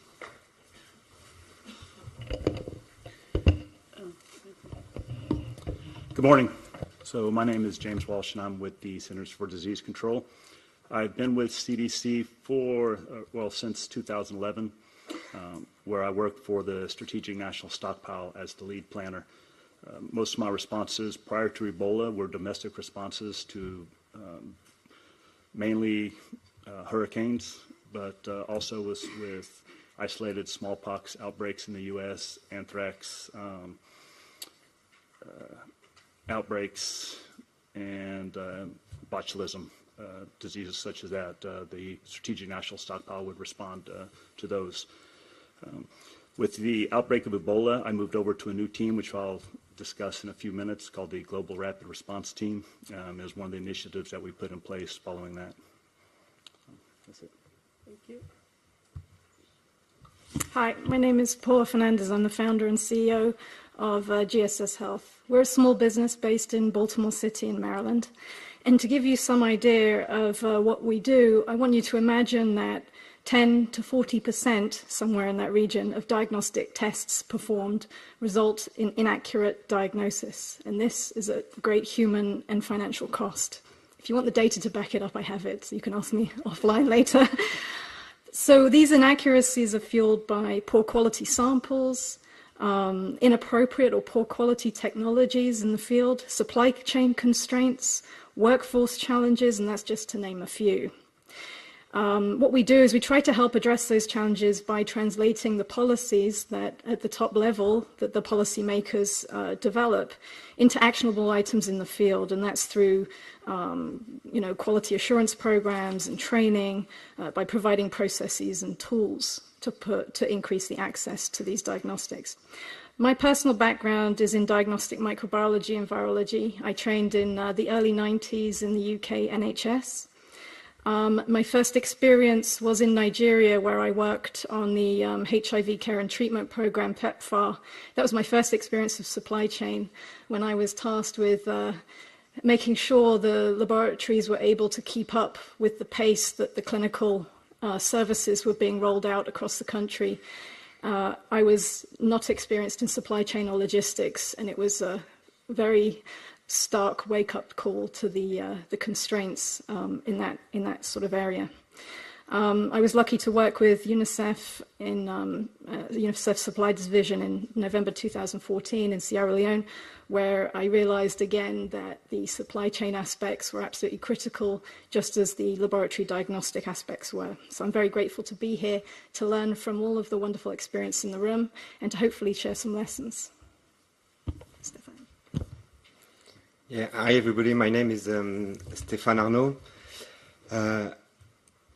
I am the responsible for the Emergency Coordination Unit in UNICEF Supply Division, just near the building you will have the chance to visit this afternoon, in the UNICEF warehouse. In this capacity of Emergency Coordinator of the Supply Division, I'm responsible for the emergency preparedness and response coordination of UNICEF's supply function. But my experience is not really from headquarters. My experience is from the field. Before arriving here in Copenhagen and being in this position, I spent more than 13 years in the field, mainly in Africa and in Asia. mainly in emergency duty station. So I was in Niger with UNICEF, fighting the recurrent nutritional crisis for 5 years, and prior to that also with UNICEF in Angola. And during that time I was regularly deployed to emergency situation from those duty stations to respond to other emergency. And prior joining UNICEF, I worked several years with international NGOs, mainly, yes, in Africa. But I started my career in the private sector in Mozambique. Because of my background, I'm an industrial engineer, and I always worked as a supply chain manager on supply and logistic functions. Thank you very much. As you can see, we have a very experienced panel here, and I hope they will satisfy all your needs and curiosity that you may have. So the focus of the 4 questions that I'll pose to the panelists is going to be mostly on preparedness, and then we'll take it from there. So the first question, of course, as I already introduced in the opening, is really from their perspective, what lessons have we learned from the recent outbreak experience, both global and country level. Of course, Ebola, Zika, yellow fever, cholera comes to our mind, but there were many others that we've also responded to that can help us improve the preparedness for future health emergencies. The second question is a bit more specific to try and zoom down a bit more into the preparedness around technical, financial, supply, logistics, and HR capacity. Of course, the focus of the conference is supply and logistics, but we can always look at other related elements as well. The third one is really who are the main players who should be involved at the global and the national level in the preparedness, and how can their action be coordinated for rapid and effective response. We heard a lot about the importance of coordinated response. And finally, what are some of the remaining challenges? So we will hear from them, and I'm going to start from my right. No, sorry, from my left. So we go down this order, and you'll have 8 minutes. Stefan. Thank you, Vidya. Yeah. When I learned that I would be in this panel, I checked who was in the panel with me, and I checked a little bit the bio of everyone, and I saw that the commonality we have all is that we work quite a lot in emergency preparedness. So I wanted to focus a little bit on preparedness, and when we think about preparedness, well, we think a little bit about prepositioning. So as Eva mentioned this morning, I wanted to remember that this building where we are now, which is a fantastic building with fantastic stairs in the entrance, was a location of UNICEF warehouse. The warehouse we use since 1984, I think, as prepositioning our stock for emergency response. So that was what came to my mind. So this warehouse was our main resources to respond to emergency since 84. So since this time, UNICEF Supply Division gained quite interesting experience in responses. And for each experience, we have some processes in place. We try to retain and to have lesson learned processes. So what we learned from all our responses, experiences, and our emergency responses in the past year is that each emergency situation is unique with its own characteristic and specificity, and that even more in supply chain, we cannot just do a copy-paste from one emergency to another one. This strategy is not applicable. The only commonality I could find in emergency response and what is coming out from our lesson learned exercise is that preparedness is a commonality, and preparedness is saving time and money in the response.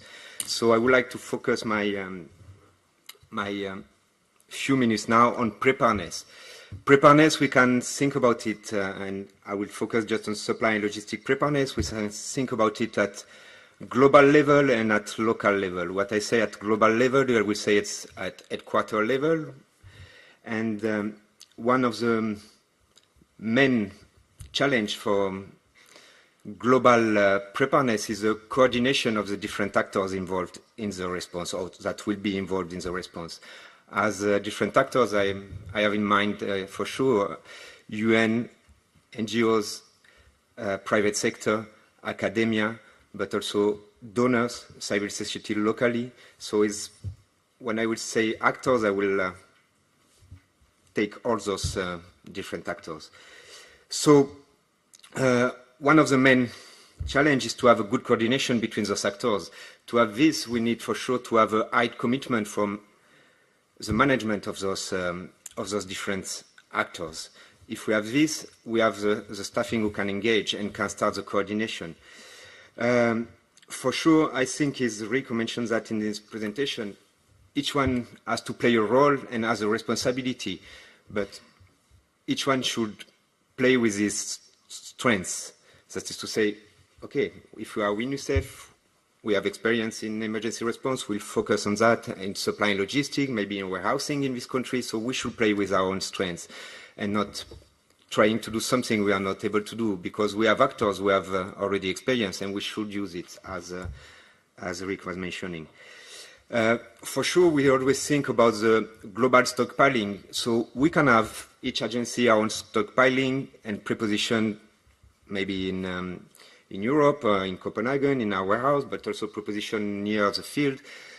But we need to think maybe more globally and have some global stockpile, which are joint global stockpile between agency, even with NGO. It exists for some items, for vaccine, that exists for polio. It also exists in Brindisi. We have some humanitarian warehouse with UN stock and NGO stock. So that is something we should, according to me, strengthen in our preparedness. For sure, I think also Rick mentioned that is to ensure that supplies needed for the response will be available globally. Because if we have something which is a very big size, we need to be sure that supply and supplier and agreement with supplier are in place. That is to say, our long-term agreement should be in place. But not just long-term agreement of UNICEF, is maybe something long-term agreement or mechanism in place, how we would use a long-term agreement for other partners. And for sure, also globally preparedness, I think one of the important points is human resources. We need, as part of the preparedness, to identify already our human resources which will be deployed for the response. So have them ready, identified, and trained for a response. So that's my main point, I would say, that I see for the global preparedness. And we have also the local preparedness, which will be the national preparedness. We mentioned that too. We need the same level of coordination that at the headquarter level, we'll need the same level of coordination at national level, and we will have those two groups at headquarter and national level being able to speak together to coordinate a full response. And then I don't think we mentioned, or I'm not sure we developed that. For me, an essential point in the response, and that also we can work that in the preparedness part, is that any of the emergency response should go through the national health system. That is to say, the different partners should not create a different system to respond to an emergency. We should go through the national health system. And there is two obvious reasons coming to my mind now, is because if we are doing that, we are strengthening the system, the national system. If we are strengthening the system, we are supporting him to move faster to the recovery phase and development phase instead of staying in an emergency situation. I mentioned human resources globally. At the national level is even more important for me. We need to have human resources identified and trained for any emergency. For sure, again, prepositioning. One of the main prepositioning we could see even with the last Ebola outbreak in the past week, that was the main item essential in the response, is personal protective equipment, the PPE. We need to have that preposition at country level because that is the item which allows to respond in the following hours. And for sure, something we don't think normally a lot when we speak about logistics, but Rick explained that a little bit. We think about international logistics often, but we need to think about in-country logistics, which is a more challenging one normally. To say we need to know about the custom clearance processes in the country. When we will send the goods from abroad, we need to be sure that it will be cleared rapidly. We need to have all the in-country transportation LTA in place with the country. And for sure, we need to know the warehouse capacity, because when a crisis hits a country, we need space. And when it's outbreak, maybe we need even more space to set up tents, like you can see outside, the CCE, the community care centers, because we cannot receive the patient in the hospital, so we need to create those centers. To come back on the lesson learned, yes, and we mentioned that a little bit, is lesson learned from Ebola. UNICEF, we worked on what we call HEPI, which is Health Emergency Preparedness Initiative, and Paula was part of it also. I was coordinating that in Supply Division, in UNICEF Supply Division. What is this project? We'll have a workshop later on in the day going a little bit more in detail to this project, but the idea was to categorize all the diseases existing, for each disease to identify which items are needed to respond to this disease, to quantify the need. And in UNICEF, we decided, we take some assumption, we decided that we wanted to have the supply preposition for a population at risk of 250,000 persons for a 3 months response. That is our figures we took to do our prepositioning. And for sure, put in place the LTA, procure it, and have it physically. So now in the warehouse, you will see, I think today and tomorrow during the tours, we have supplies for those emergency preparedness, but for sure, it's a small size, and it's something we are now coordinating, sharing with WHO in other forums to try to align our different approach in terms of preparedness. I don't know, Vidya, if I extend my time or not. I think your time is up, but thank you very much. Thanks a lot. So you'll be seeing my colleague over there giving you some signals. But thank you very much, Stefan. We now move to JC on my right. Thanks very much. Just probably starting with this lessons learned, or what we learn, or what the recent outbreaks reminded us, because probably we didn't learn a lot, but we just got back to the reality every time we have a big outbreak. I think the outbreak event is a matter of time before it happens, and it's also a matter of lead time.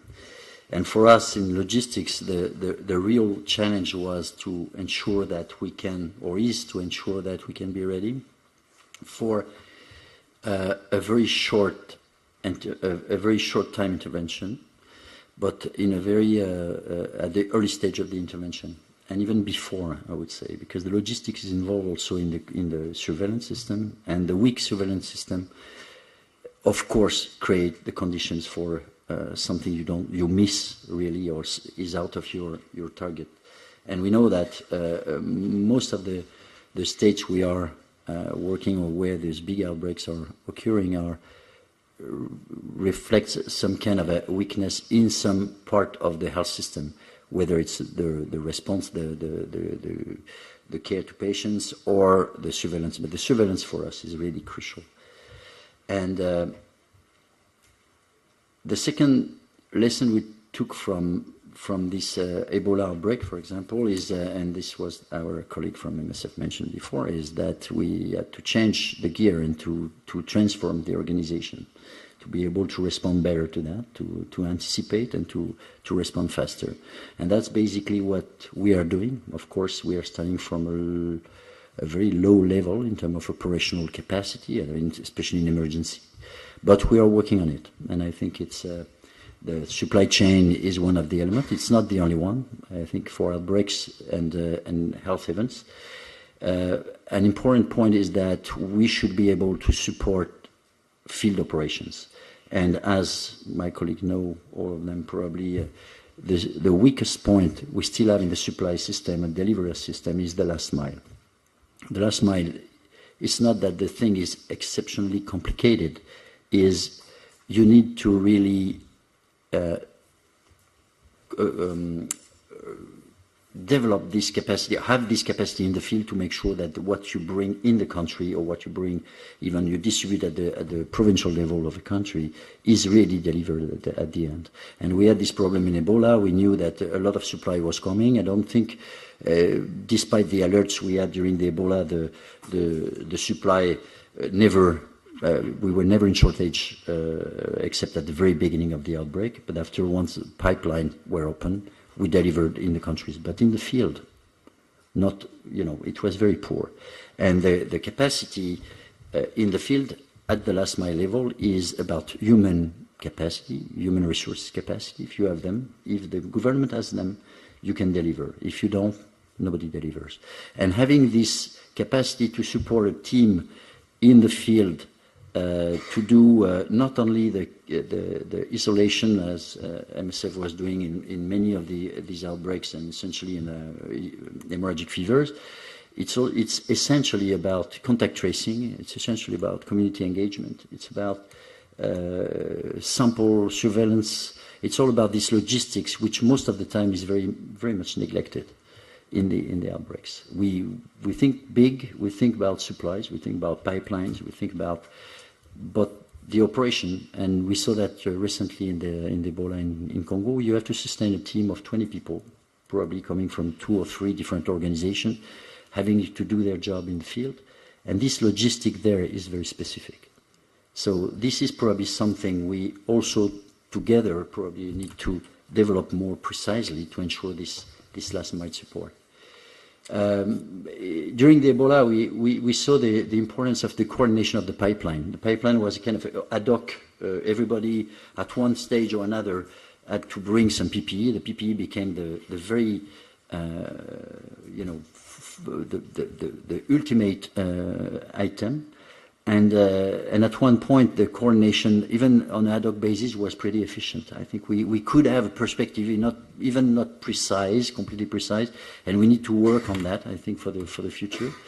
But having this coordination of what is coming, what could be planned for the next 3 months, even with all the imperfection of the calculation of that, is very important. It allowed the UNICEF, for example, to engage in a very strong pipeline in this Ebola response, because they had the figures they could anticipate, they could estimate the needs for the next 6 months after the start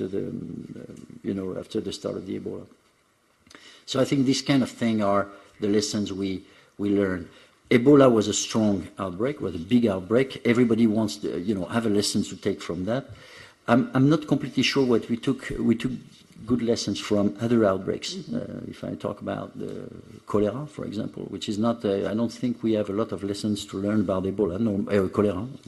We've been dealing with cholera for years, for decades, and probably the result is still very disappointing, I would say.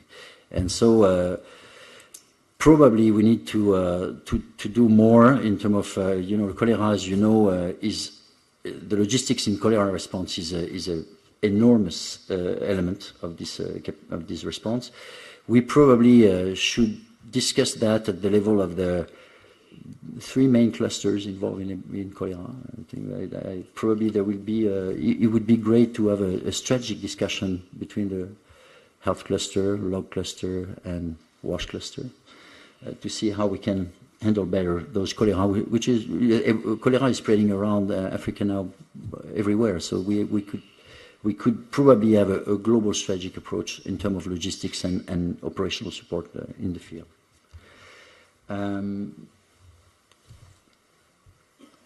The other lesson I can take from those big outbreaks and also in the H1N1, public health emergency of international concern, what we call the FEC, or a pandemic, it triggers a global response, and none of us is really able to respond by itself. So I think it's important that we create the condition for not only a coordination mechanism, because coordination mechanism probably exists, but a more strategic approach, common strategic approach to vis-à-vis those diseases. And what Stefan was mentioning about the HEPI is already a strong step in this direction. I think we we need to have a common operational strategy on that. And it's not just having a coordination, ad hoc coordination, or even through the cluster coordination, but we need to handle those outbreaks with the main prominent actors,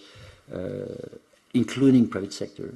I think it's a global response. Who nowadays can say, well, we have a global response handling, an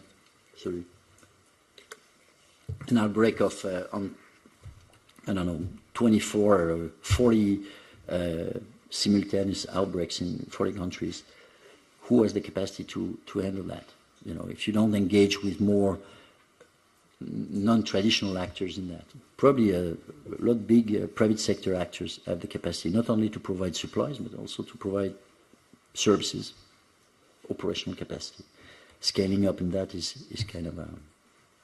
Well, I don't know if I have because I have a list of I can go for. I think we have time during question and answer, but for now we can move on to the next speaker. So sorry to not have the sufficient time. So we now move to Paula on my left. Okay, I'm going to time myself here as well, just in case I don't look up.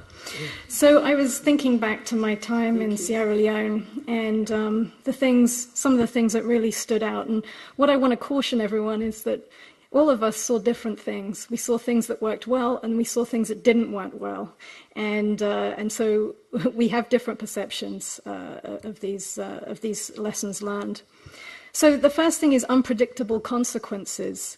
I don't work in natural disasters and non-health conflict situations, but I know there's an expectation there that transportation systems fail when there's a conflict or a national disaster. You can't get planes in and out.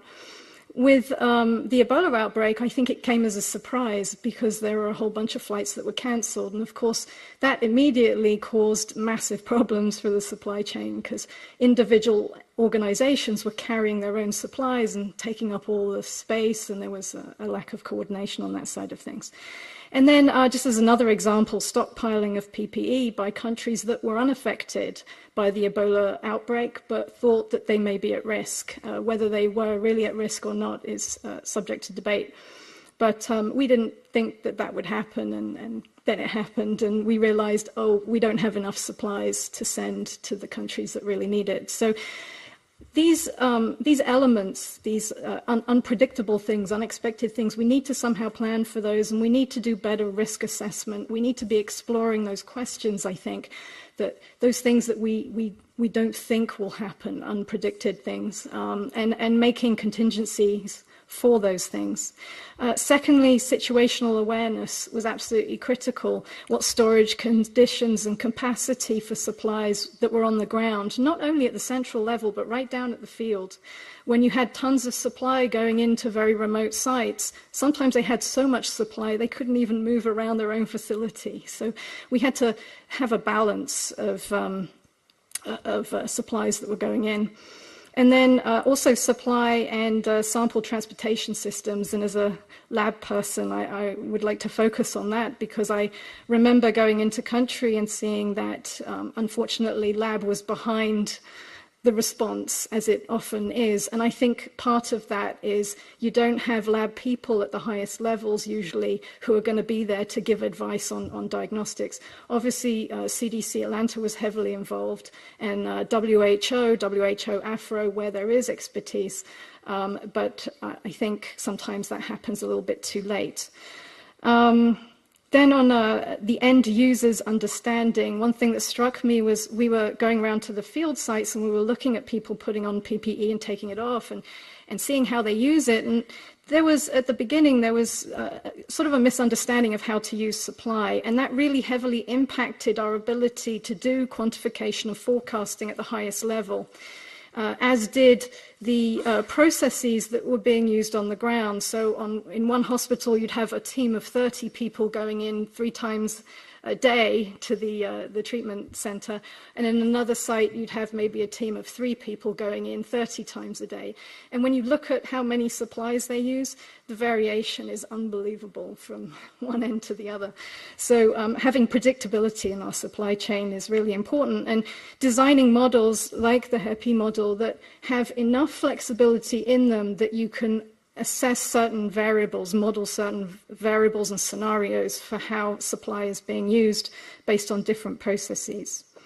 For the end user understanding, or what I like to call post-distribution surveillance, I think more of that is really important to refine the types of supplies being used. For example, black boots versus white boots, and how important something that would seem not so important actually has a bearing on the quality of service provided on the ground.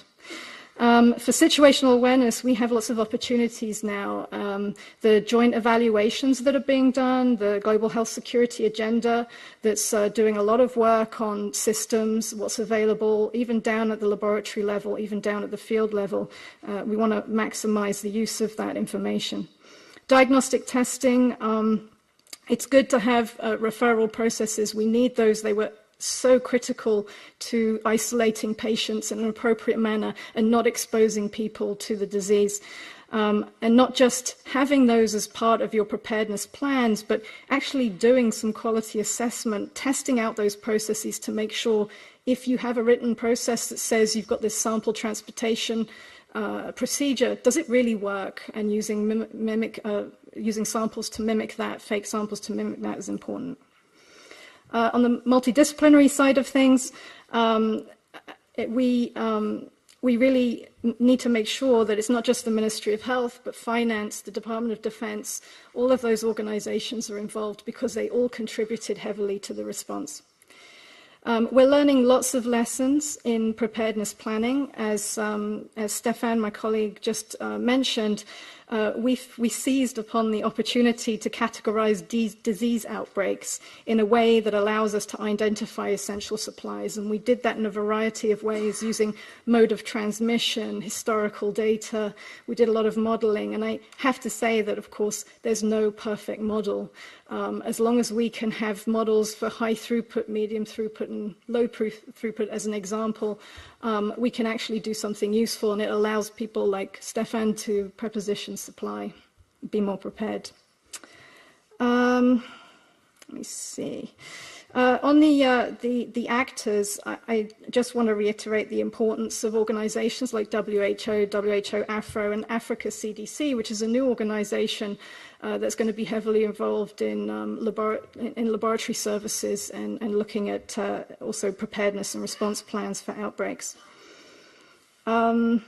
When it comes to human resources, I think we always struggle to find lab scientists, and in particular lab scientists with international experience who understand logistics. It's one of those things that's very difficult to find. So maybe even in the training schools, the medtech schools, introducing logistics training for lab people would be very helpful, especially in resource-limited settings. Then finally, just to go over some of the remaining challenges, I think one thing in particular is that we've collected a lot of data. We have a lot of data. We have a lot of information, but how are we using it? I think that being able to identify data and analyze it and making sure we use it for decision making is really critical. And then finally, just we need the resources, both technical and financial, to continuously review and update these preparedness plans and response tools. There's been so much work that's gone into developing these. I fear that we may, lose the momentum if we don't all commit to keeping these plans in place, particularly on diagnostic services, because diagnostic services change rapidly, and the supplies you need today to do one test, it's a completely different test tomorrow, so we need to be on top of that. And I think that's all I have to say. Thank you very much. Spot on time. Thank you for that. We now move to our last speaker, James Walsh.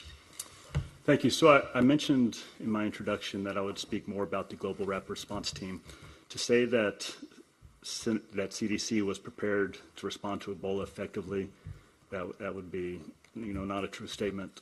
It took us a very long time to actually get out the door and get over to West Africa. A lot of that is because we did not have a global workforce. Our workforce was mainly domestic preparedness. So when the call went out for Ebola, we had to find people that were willing to go, first of all, and then we had to start the training process, passports, and everything else like that.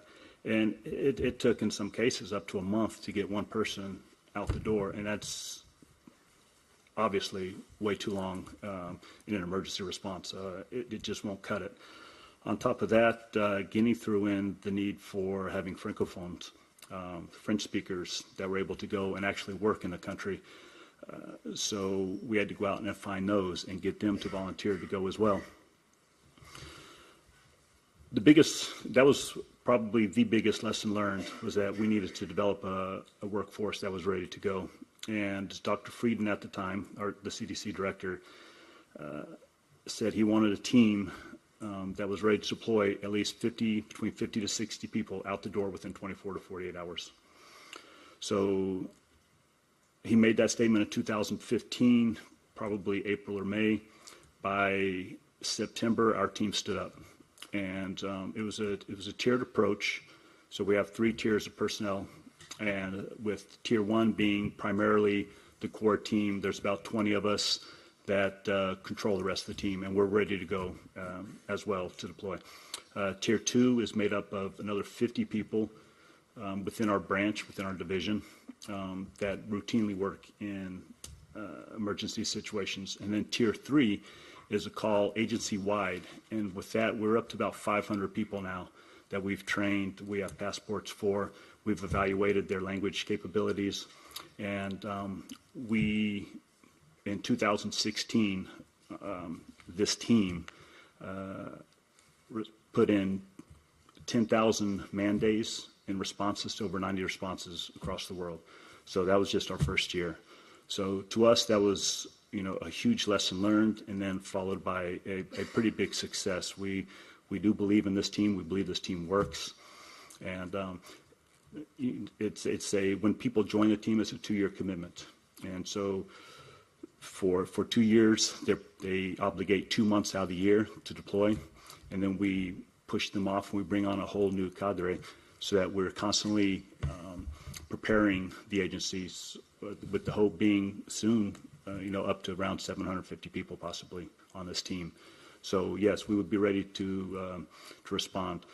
When Zika happened, a majority of the responders that we sent out for Zika came from our team, either sending them to Spanish-speaking countries, or to U.S. territories, or to our own emergency operations center, because not only do we need to fill positions in the field, we also have to help the Emergency Operations Center stand up and work from there.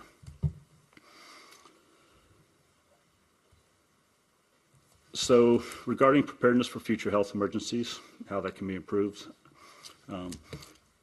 I believe the continued implementation of the incident management system across WHO is a step in that right direction. We recently, during the yellow fever outbreak in Angola, then our team lead, Carlos Navarro Colorado, was the incident manager for that for WHO.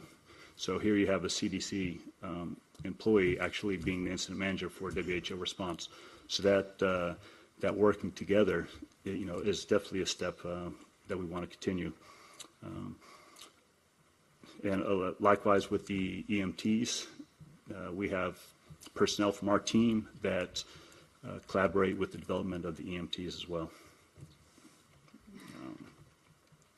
So remaining challenges, interagency cooperation and coordination will always be a challenge. I mean, it just is.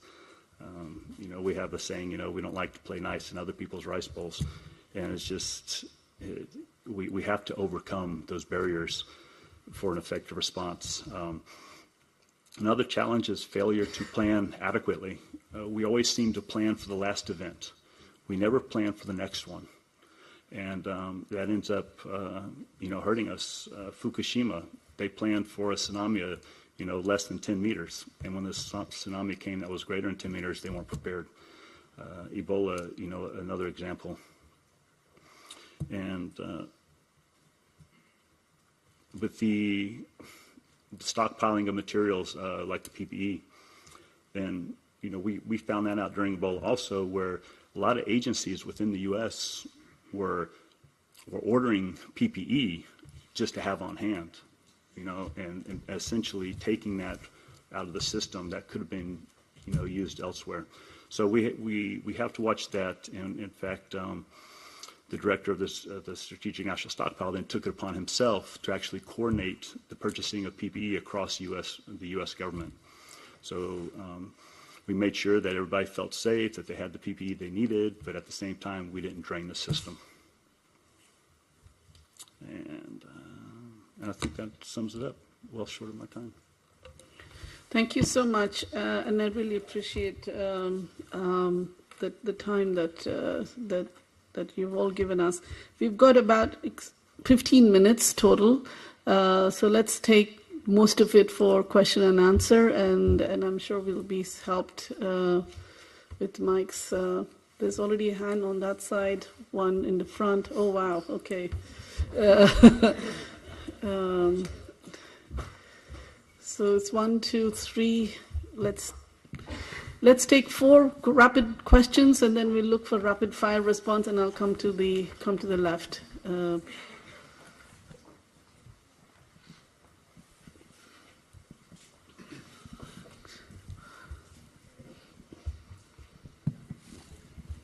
Thank you very much. It was a very thought-provoking presentation and a debate which you carried out. I come from Pakistan, and I have seen WHO and UNICEF working there. I'm basically an advisor to the government, and I'm with the government since 2005 when we had this massive earthquake in Pakistan. I've been attending many conferences and have been to many places where I've been interacting with WHO, UNICEF, and the disasters hit areas also, all around the world, since 2005. Well, I have a question that, do you have any strategy to actually make a map or strategize all those places, all those areas which are prone to disasters, which need help with regard to the medicines and other stuff which the UNICEF and WHO is providing, so that in case of emergency in those areas, you don't have to plan once again and to carry out a lot of planning. And in that planning, I have seen that most of the time is spent and people get affected, and they have not been able to get all those facilities which is there. But because of the time and because of that crucial time we have, we won't be able to provide those facilities, those medicines to those people. Thank you. Your question is targeted to who? My question is to WHO and UNICEF, both. Okay. Because you've been dealing with medicines and you've been dealing with all those emergency aid and... Okay, we have UNICEF on the panel, but WHO's in the audience, but they can respond, I guess. Oh, sorry, JC, you're here. Yeah. Second question here. Sorry, JC.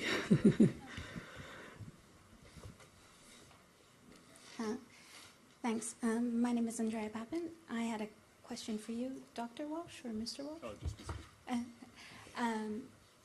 I'm sorry to ask this, but in your present political domestic climate, the programs you've outlined for CDC and potentially Africa CDC, how do you see those moving forward in the future? And is the political will going to be maintained from what you originally outlined that started in 2015? And will that continue? Or is there a potential for, because you were talking about Africa CDC, could you maybe talk a little bit more about that and what that means? Is the idea to potentially shift and allow for a separation of work to be happening that's located outside of the United States that would give some autonomy to the CDC to do that? Thanks. The lady in the front, here. Oh, sorry. Thank you. Okay, my name is Marianne Jare from BI Norwegian Business School and Lund University. I have two questions, one for WHO and one for CDC. When it comes to WHO, you mentioned that you are working hard now to increase your operational capacity. Would you mind telling us a little bit more about, whom you might be partnering with? Because I guess you're not going to do all this by yourself. So that's one question in terms of implementing partners and so on. For CDC, you mentioned that you are now working successfully with your global response teams. And how does this link to developing local capacity? Thanks. We'll take one last question and we'll allow the panel to answer.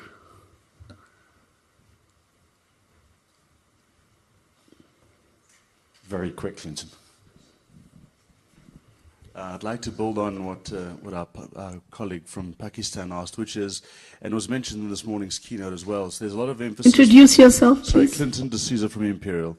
The question is, a lot of emphasis has been placed on last mile and the sort of importance and the fallibility of the systems with a lack of sort of in-country capacity to assist with this response. But building on what you were saying about, identifying these hotspots where natural disasters occur, and potentially there's some strong clues as to where the next infectious disease outbreaks are going to come because of humanitarian crisis, etc. Has there been any effort to sort of evaluate that last mile capacity in these potential hotspots, in 10 or 20 countries where it's most likely to be the case, so that you can actually assess some of the basic things that our colleague from UNICEF was talking about, warehousing capacity, transport capacity, just some of the basic supply chain logistics things. Thank you. Thank you. Maybe, JC, if you want to address both the questions. There were two questions for you. And then we move to James and CDC, and then finally to Stefan. So the first question is the crucial one, the planning, the prediction, and where... I have to say, if we had it's not try to avoid the answer, but if we would have had to plan for the priority countries before Ebola, we would have probably not planned for Guinea or Liberia. We were expecting probably a big thing, or potentially in Kinshasa or in this area, but there. We didn't plan for it, and it was. And you, of course, if you plan, you have to prioritize, and you need to make a choice. Potentially, all the countries, most of them, can be vulnerable to one or two or more disease. So it's very difficult. But the exercise of mapping the risk, which is kind of a difficult stuff. This is the approach we took for in several platforms. You know that there are different platforms, coordinating bodies or initiatives that try to anticipate and get prepared for the big outbreaks. So recently, or in the last year and a half, we engaged with WFP and the World Economic Forum and private actors. To see what we can do better in terms of responding to those big outbreaks and or pandemic even. And then we started to map this. Defining this risk is a technical exercise which is not 100% accurate, of course. And I believe that trying to merge, discuss with those different initiatives that are trying to anticipate those things, to prepare, to preposition stuff, supplies, or to analyze permanently a different situation is something that probably should be promoted. There's a lot of initiatives out there, but that all include this possibility of planning for the risk. We should probably engage more with them to make sure that we try to map as much as possible. But the chances to be, for an outbreak to start in a place we never involved in our planning are very high always. So the planning for an emergency is always planning for you can't plan, and this is the kind of trick in the system. So we are working on that. Not only not us. UNICEF is working on that. The different FAO is working on that. ICDDRB in Dhaka, well, I'm lost now.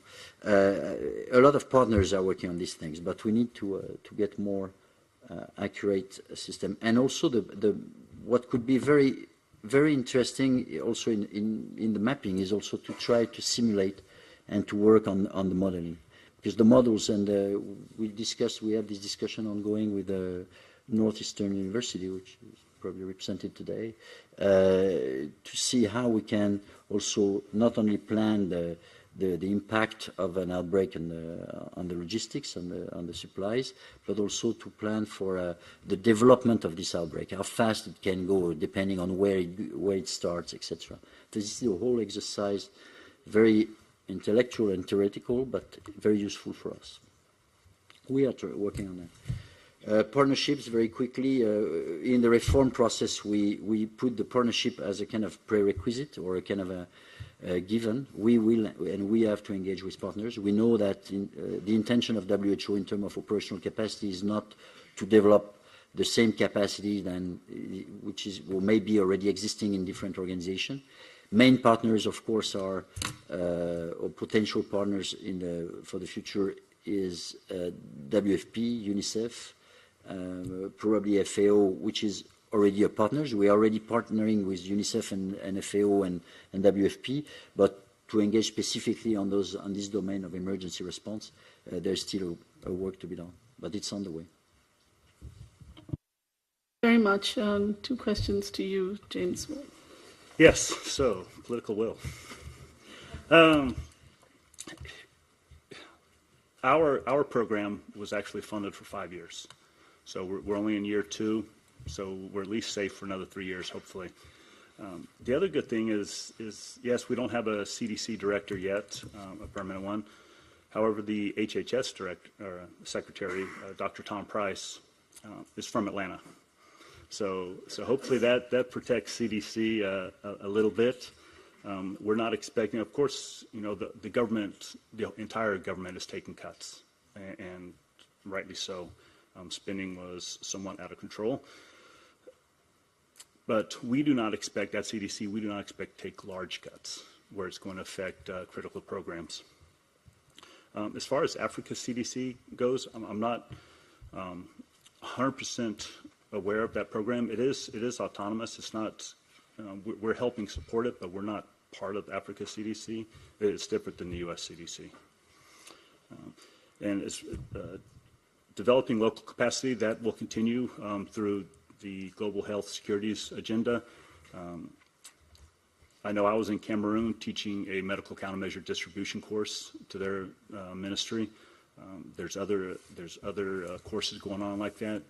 We have the field epidemiological program where we're actually teaching EPIs in their countries to do their work, and we also bring them to Atlanta to work with us for 6 months, 8 months, and then send them back so that they're ready to respond within their country by themselves and don't rely so much on us. EOC development in the GHSA countries, helping the countries develop their emergency operations centers, and not only that, but teaching them how to run them and how to operate them. So hopefully that answers your questions. Thank you. Stefan, question on mapping of hotspots? Yes. Yeah. Thanks, Barbara. I will try to join both questions, the one of mapping hotspot and the one on last mile. Mm-hmm. I think we can have a response together. So as you may know, UNICEF, we have a presence in almost every country in the world. That's to say we have a country office in each country, including Pakistan or any other country in the world. And those country offices are doing every year a specific exercise, which is defining scenario of potential emergency. So, and based on those potential scenario that we use here at headquarters, we we can define our global prepositioning. Currently, UNICEF, we have warehouse in Copenhagen, Panama, Dubai, and Shanghai. And what we are prepositioning is depending on what happened in the past and what we think will happen in the future based on the scenario provided by our different country offices. We have also regional warehouses in Africa, in Middle East. I will not go through the list.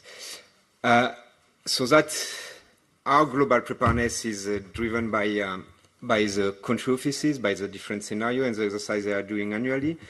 But also, based on those scenario, our country offices are doing supply and logistic capacity assessment in the country. That is to say, what I mentioned about custom clearance processes, which need to be known, about in-country logistic and transport on transport LTA and warehouse capacity in the country. That is something which is done by our country offices. And as part of this annual exercise, and now it's something quite new that we are doing from headquarters with our country offices have to develop an emergency supply and logistics strategy. And in this strategy, all those components we are speaking about will be touched specifically for their country. And this strategy is based on the scenarios identified in the exercise I just explained previously.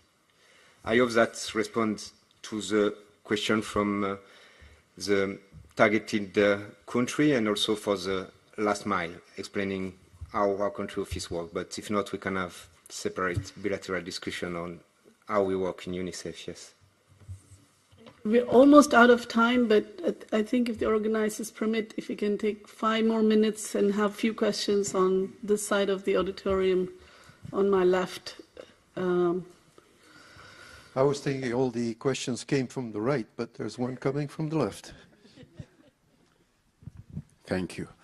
My name is Samson Balikembaka. I'm working for Save the Children in Côte d'Ivoire, but originally from the DRC. My question is about human resources in emergencies, talking to Stefan, I think. The emergency people that can be deployed, you have identified and trained probably, will not necessarily belong to you. So they belong to those who use them actually. And imagine there is an emergency. You pick your phone, the first person you call, the second, the third, and the fourth are not available. What do you do, and what are you doing to prevent this? Because as I said, the identified and trained emergency response people do not belong to you necessarily, because they will probably be working for others. Thank you. Any other leftists? Back. I come from France, so you have to be careful. Thank you. My name is Lillian Ogogo. I'm from Nigeria. I work in public health on malaria commodities. My question is about the interventions in Nigeria. I have really not heard much about what WHO or international agencies are doing in Nigeria. Currently, we have about 2.1 million IDPs in Nigeria, internally displaced. In April, it was discovered that 3,800 new HIV cases were found in one camp in Borno State, new HIV cases. Considering that we are looking at preparedness and that we are trying to globally plan for what may come up in other countries, are we really considering the issue of spread of diseases like HIV in camps and in other areas where there's war? Or are we just looking at the basic needs of food, water, and clothing? Are we aware that much more is going on in the camps? Can we really have people trained who can communicate on how to prevent spread of such diseases in camps. It would also be good to take into cognizance the issue of literacy, that the literacy levels are low in these areas, that language is important, so we can empower people who can better communicate in the IDP camps. Thank you very much. Okay. Anybody in the... I think there's... Oh, okay, I forgot you. And then Sorry. we can take the responses. There you go. I'm Novi Devan. I'm doing my PhD in Germany, and I have experience in logistics before that. Thank you very much for the session. My questions, I have two questions. One is to Paula. Paula, you mentioned that there is a lot of data, but you need to make sense of it, to make decisions, to make information out of it.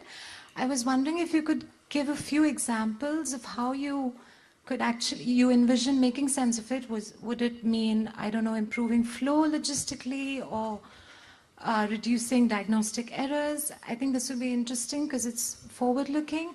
And my other question was to James. I think Jean-Christophe and Stefan also brought it up about the interagency coordination. So what are the top 2 or 3 things that you think could be done better for this interagency coordination? I mean, this will always exist, that we're working in someone else's territories. So I'm sure there are solutions that you've thought, and would be great to hear them. Thank you. Responses? Anybody from the political center over there? I'm coming. There you go. My name is Iben, and I'm with the Danish Red Cross. We are currently in the Danish Red Cross advocating for NCDs in emergencies to be a priority.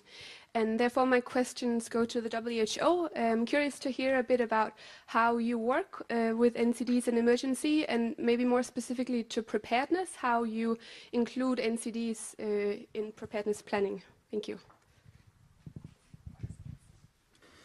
Thank you. Vidya? Yes, thanks. There are two. Okay, we have 5 more minutes. We have 2 questions for WHO, one for Paula, one for Stefan, and one for James. I have 2 comments from Eva and Rick. Yeah. Final comments. So, okay. Yeah. First on Nigeria. I'm not sure I'm qualified to answer all the question. It was a broad question.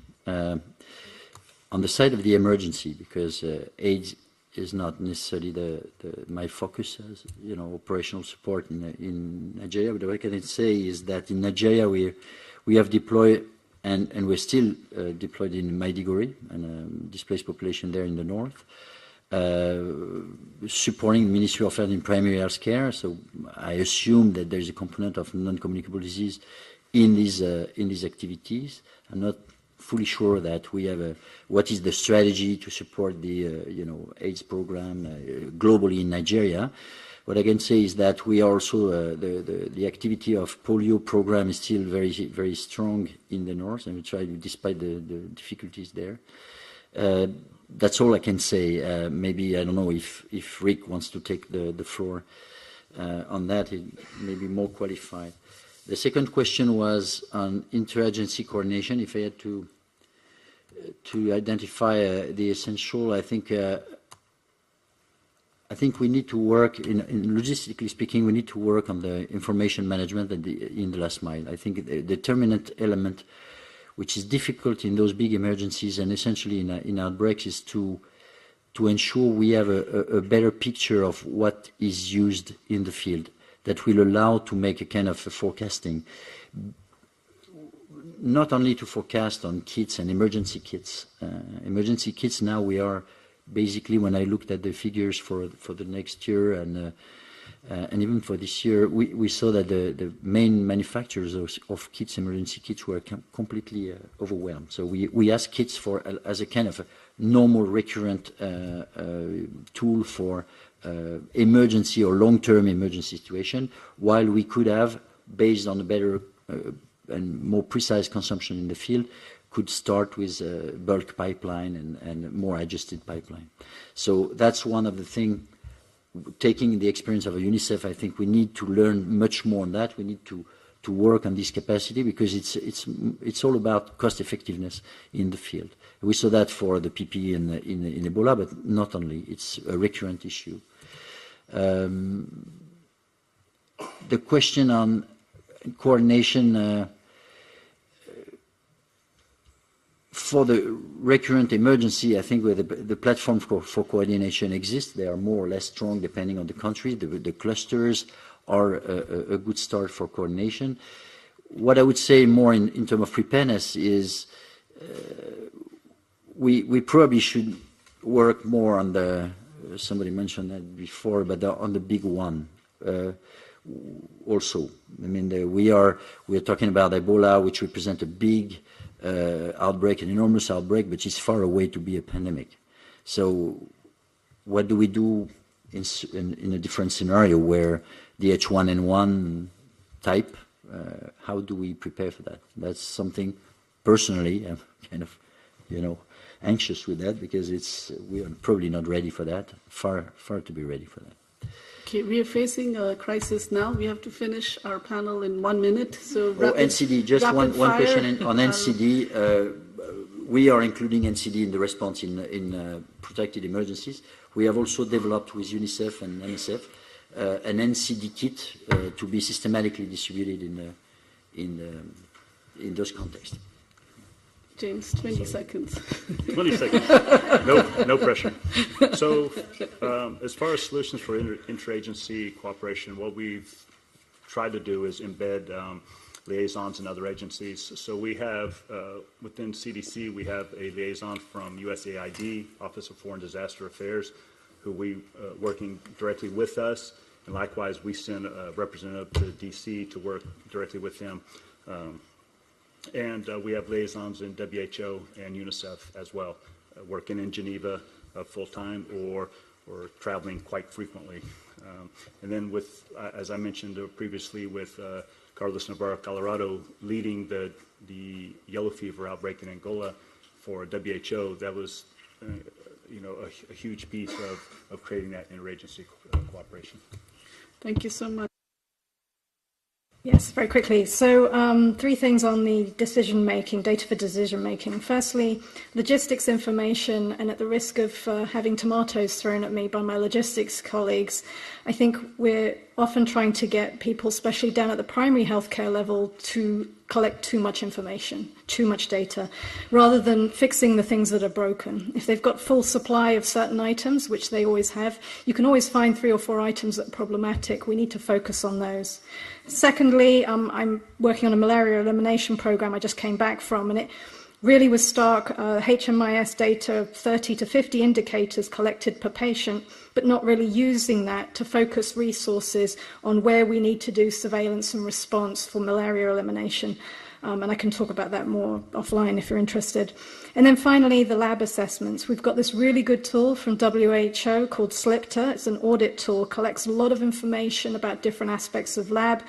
It's being done in many countries, but there isn't a central resource to really look at those data and say, okay, where do we need to place biosafety, biosecurity? Where do we need to focus? Thank you. 10 seconds, Stefan. No problem. So it was a question about human resources, yes.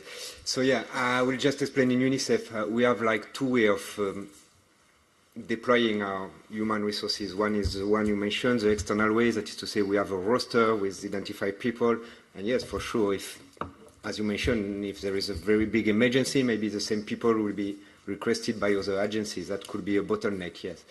In UNICEF, what we have and what we do in the first wave response, we are deploying our internal resources. That is to say, we are reallocating persons from a duty station, from a country office, to respond to this emergency. Is what I used to do when I was based in Niger and Angola. I've been deployed to several emergencies, and it's also a nice way to have our own human resources exposed to emergency response and and take experience. So it's the way we are doing. The first wave response will be from our internal staffing, and after that, we'll have more external. Thank you. For wrap-up, I'll turn to Eva, and then a final comment from Rick. Thank you so much. I'll try to be very fast. But actually, I wanted just to highlight some of the key lessons learned, especially on the health emergencies, also from the experience that we have seen during the Ebola, but also hearing around what comments and questions were raised. I wanted to highlight one very, very important element that we faced during the response, which was transparency. I think this is one very key element that we are all together working at the field, supporting the governments. And it is very important that we come forward with, with those strengths, as Stefan was mentioning before, but sharing the information among us and making sure that we have clarity as we support the governments. Because what we saw during Ebola the challenge was that we were giving wrong messages to the industry, and they were confusing actually the market. So we didn't have clarity on who wanted what and what was needed at the country level. So I think transparency, getting together, it's one word is coordination, but getting the coordination in a transparent manner and being able, all of us, all the actors, not only UN, but NGOs, local actors and so on, is really critical. So I wanted just to highlight this as one of the lessons learned that we actually took from this response. The other thing I wanted just to emphasize is also the need for standards. It is very important and it is crucial that the response is only effective and efficient if we have well-defined standards ahead of time, before we have to respond. Defining the standards while we're responding, I think this has been one of the challenges that we have all seen during the response of Ebola, but also others, Zika and so on. So these are challenges that we are facing today. So therefore, another call for all the actors to work together and coming up with well-defined standards and procedures, to make sure that we put those in place. In line also with these standards, I think there is also an opportunity for working very closer with the governments and strengthening actually their regulatory system in place to make sure that we have all the regulatory ready to receive actually the supplies. So one of the bottlenecks that we have seen is that when we have to respond in emergency, let's say even DRC now with the new Ebola, or Yemen with cholera and so on, one of the challenges it is actually local regulatory actually system. So I think that's something, I'm looking at Rick now, but we call upon WHO to work closely with the countries and support that, so that when we are facing the emergency, this is actually already in place, systems are already there. The other thing I wanted to emphasize is the infrastructure. So during Ebola, we learned that I heard actually Jean-Christophe saying that we had plenty of stock. That was not an issue. Actually, within the country, there were spots that had overstock and there were spots that had stockouts. So, I mean, infrastructure and how we work to make sure that there is visibility. We support the governments to make sure they have controls of, their supply chains, and the medical stores that take actually charge on making sure that how the stock distributions are done in time, and the replenishment and so on. It's very critical, and I think this is also something that was really a key lessons learned from Ebola. And I guess when we work on the workshops later on, probably something to look at it, how we can improve further. Another key lessons learned, and I'm looking at the gentleman who raised the issue of human resources that Stefan attempted to respond to. I think it's really critical having the right human resources in place. And I'm not only talking here about supply and logistics, I'm talking about expertise.